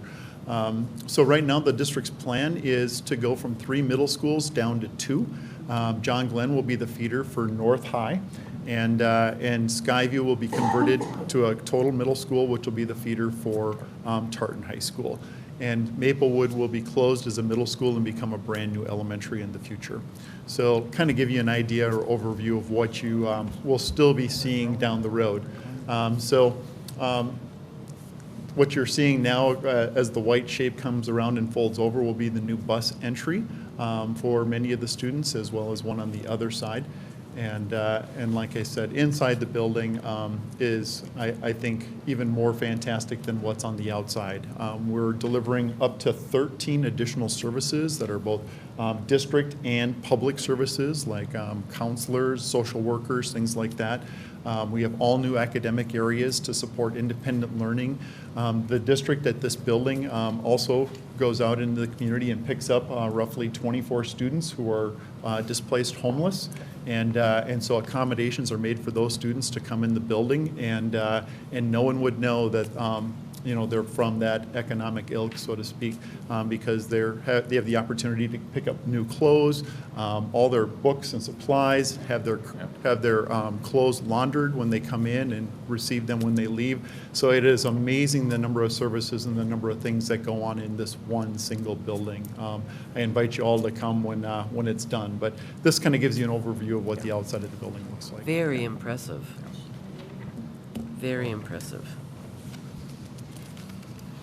Council members, any questions? Then is there a motion? We have two motions. We don't know. Page 173. Where is it? 173. I move approval of the conditional use permit amendment resolution for John Glenn Middle School. Second. Moved by Juniman, seconded by Neblett. The motion to approve a resolution for a conditional use permit amendment. Any further discussion? All those in favor? Aye. I further move the design review resolution approval. My word, people will drive by it thinking they're in the wrong place. Other than that, I don't think there's anything wrong. Second. Moved by Juniman. Is there a second? Yeah, that was me. Second by Neblett. I'm sorry, I didn't hear that. Motion to approve a resolution for the design review plans for John Glenn. Any further discussion? All those in favor? Aye. The motion passes. It is exciting. Thank you very much. Those are beautiful plans. Thank you. No. I think that's a safe assumption. We are moving on to the conditional use permit resolution for the dog daycare at 47 Century Avenue North. Mr. Thompson? Thank you, Mayor and Council. So we have a development application from a prospective tenant who's looking to actually purchase this property on Century Avenue that's currently vacant and convert that existing commercial building into a dog daycare center. It would provide a host of dog-related uses, including grooming, training, retail, some small retail sales, but also kind of dog daycare during the day, but also overnight boarding services for dogs. The use itself is actually a permitted use within the zoning district, but they are proposing to have a outdoor area for their use, for their space, mostly associated with having the space for the dogs to go outside and do their business, and but also some kind of outdoor play areas. So it's really that outdoor use that requires a conditional use permit from the city. Interestingly, although you've seen these daycares probably throughout the region and throughout the metro area, this is the first one that we've had an application for here in Maplewood for the outdoor component. So that outdoor area would be fenced in. There's actually a perimeter fence on the site today that would remain. They'd actually repair it as a condition of approval. And then there would be a new fence that would be constructed immediately adjacent to those defined play areas. The business would be open 7 a.m. to 6:30 p.m. Again, most of the uses are occurring within the building, but for the areas that are on the outside. So with that, the Planning Commission did review this and held a public hearing on the 21st of January. Did recommend approval. Again, there's a representative here from the Planning Commission if there are questions, but we've drafted a resolution in your packet for your consideration that's consistent with the Planning Commission recommendation. Okay. So, Would you like to join us up at the microphone representing the Planning Commission? That would be great. Please give us your name. Good evening, Mayor, Council. Lou Yang with the Planning Commission. And could you tell us about the Planning Commission's deliberations concerning this project? We had the public hearing. There weren't any neighbors that stepped forward, but then there were letters and things like that included within our packet.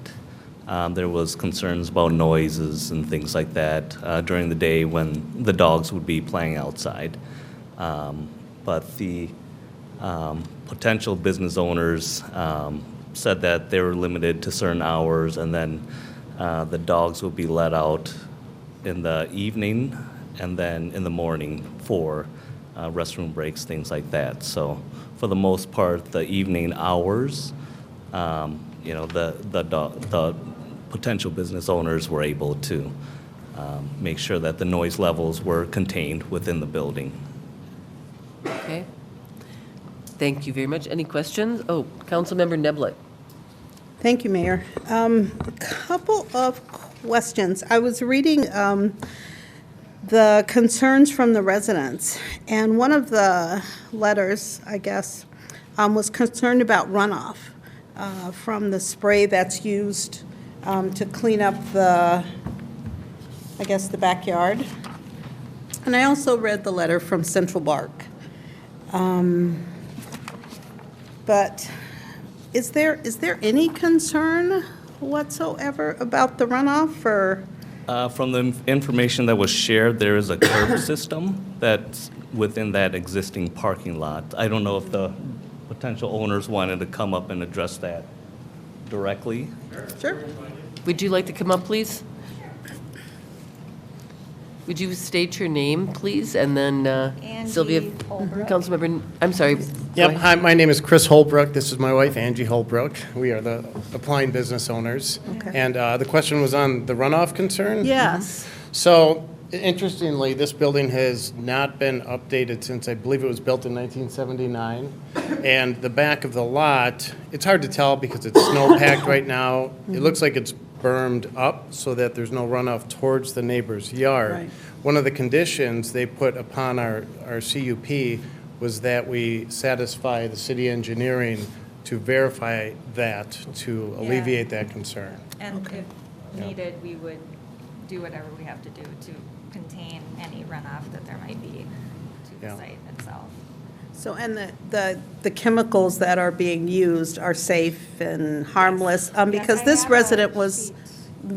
resident in particular was, said that she was a gardener. And so she was really concerned about whether or not the chemicals would harm. Yes, I understand. Yeah, This is we actually, you know. it's veterinarian recommended. Here, It's Angela. totally sustainable, green, cleaning, environmentally friendly product. So I don't think Would you there's like to any. see this information? Sure. Okay. Thank you. We're sorry to keep you in touch.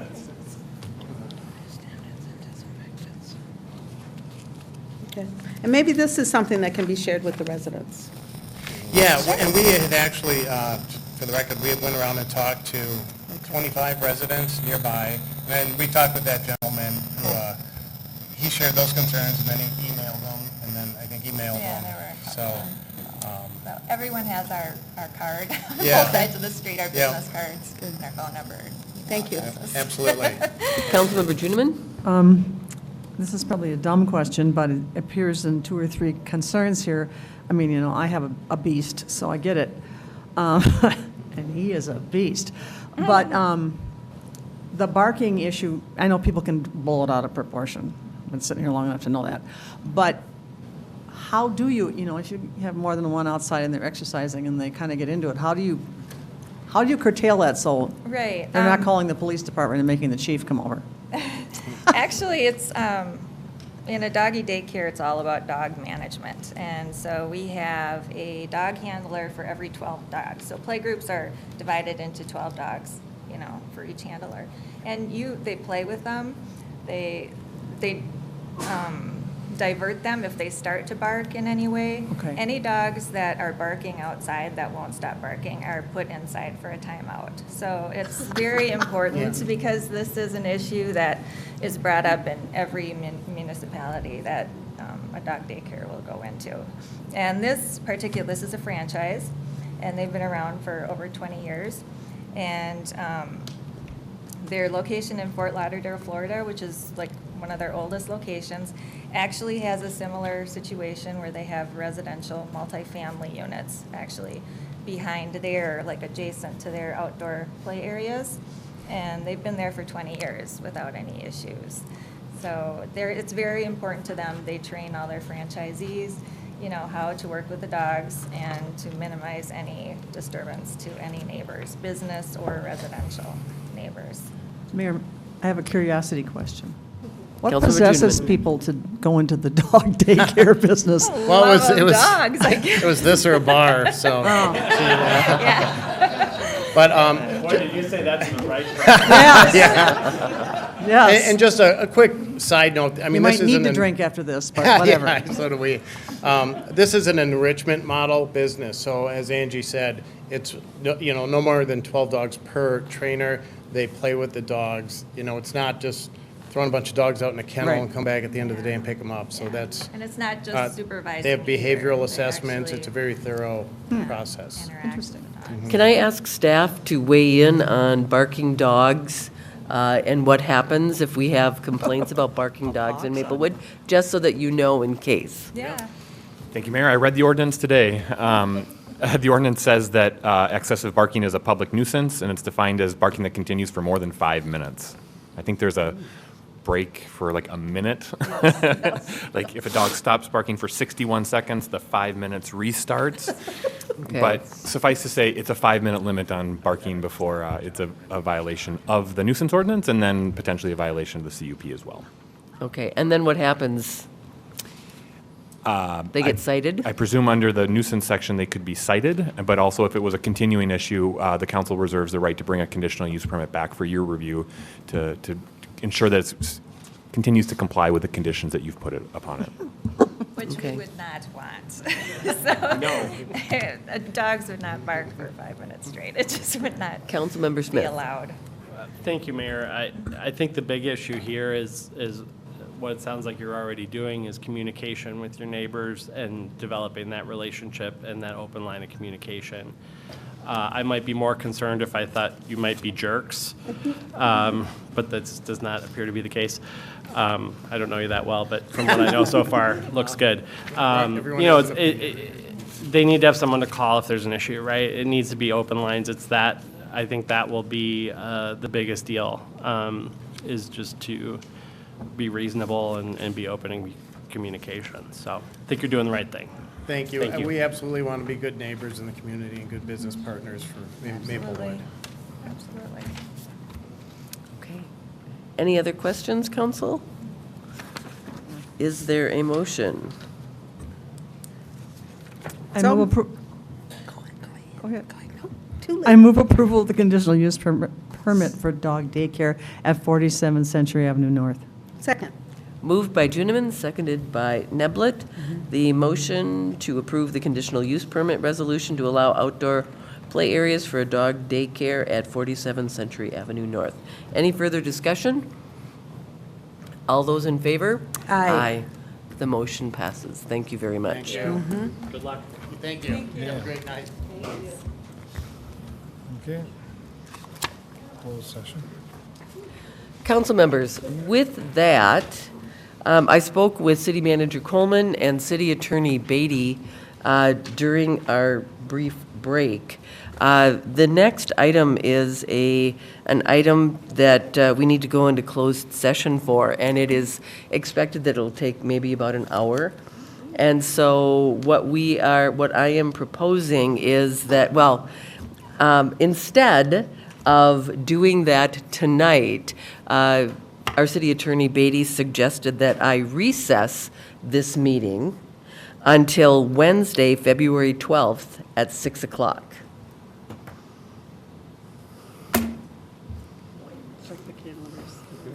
Check your calendars quickly. PM. Oh, please. To be clear. Wednesday, the 12th at 6 PM. Hey, thank you for doing that. PM? No, thank you. For recess, right? Yeah. For the recess. Okay. recess. Then we are recessed until Wednesday, February 12th at 6 o'clock PM. Good night, everyone.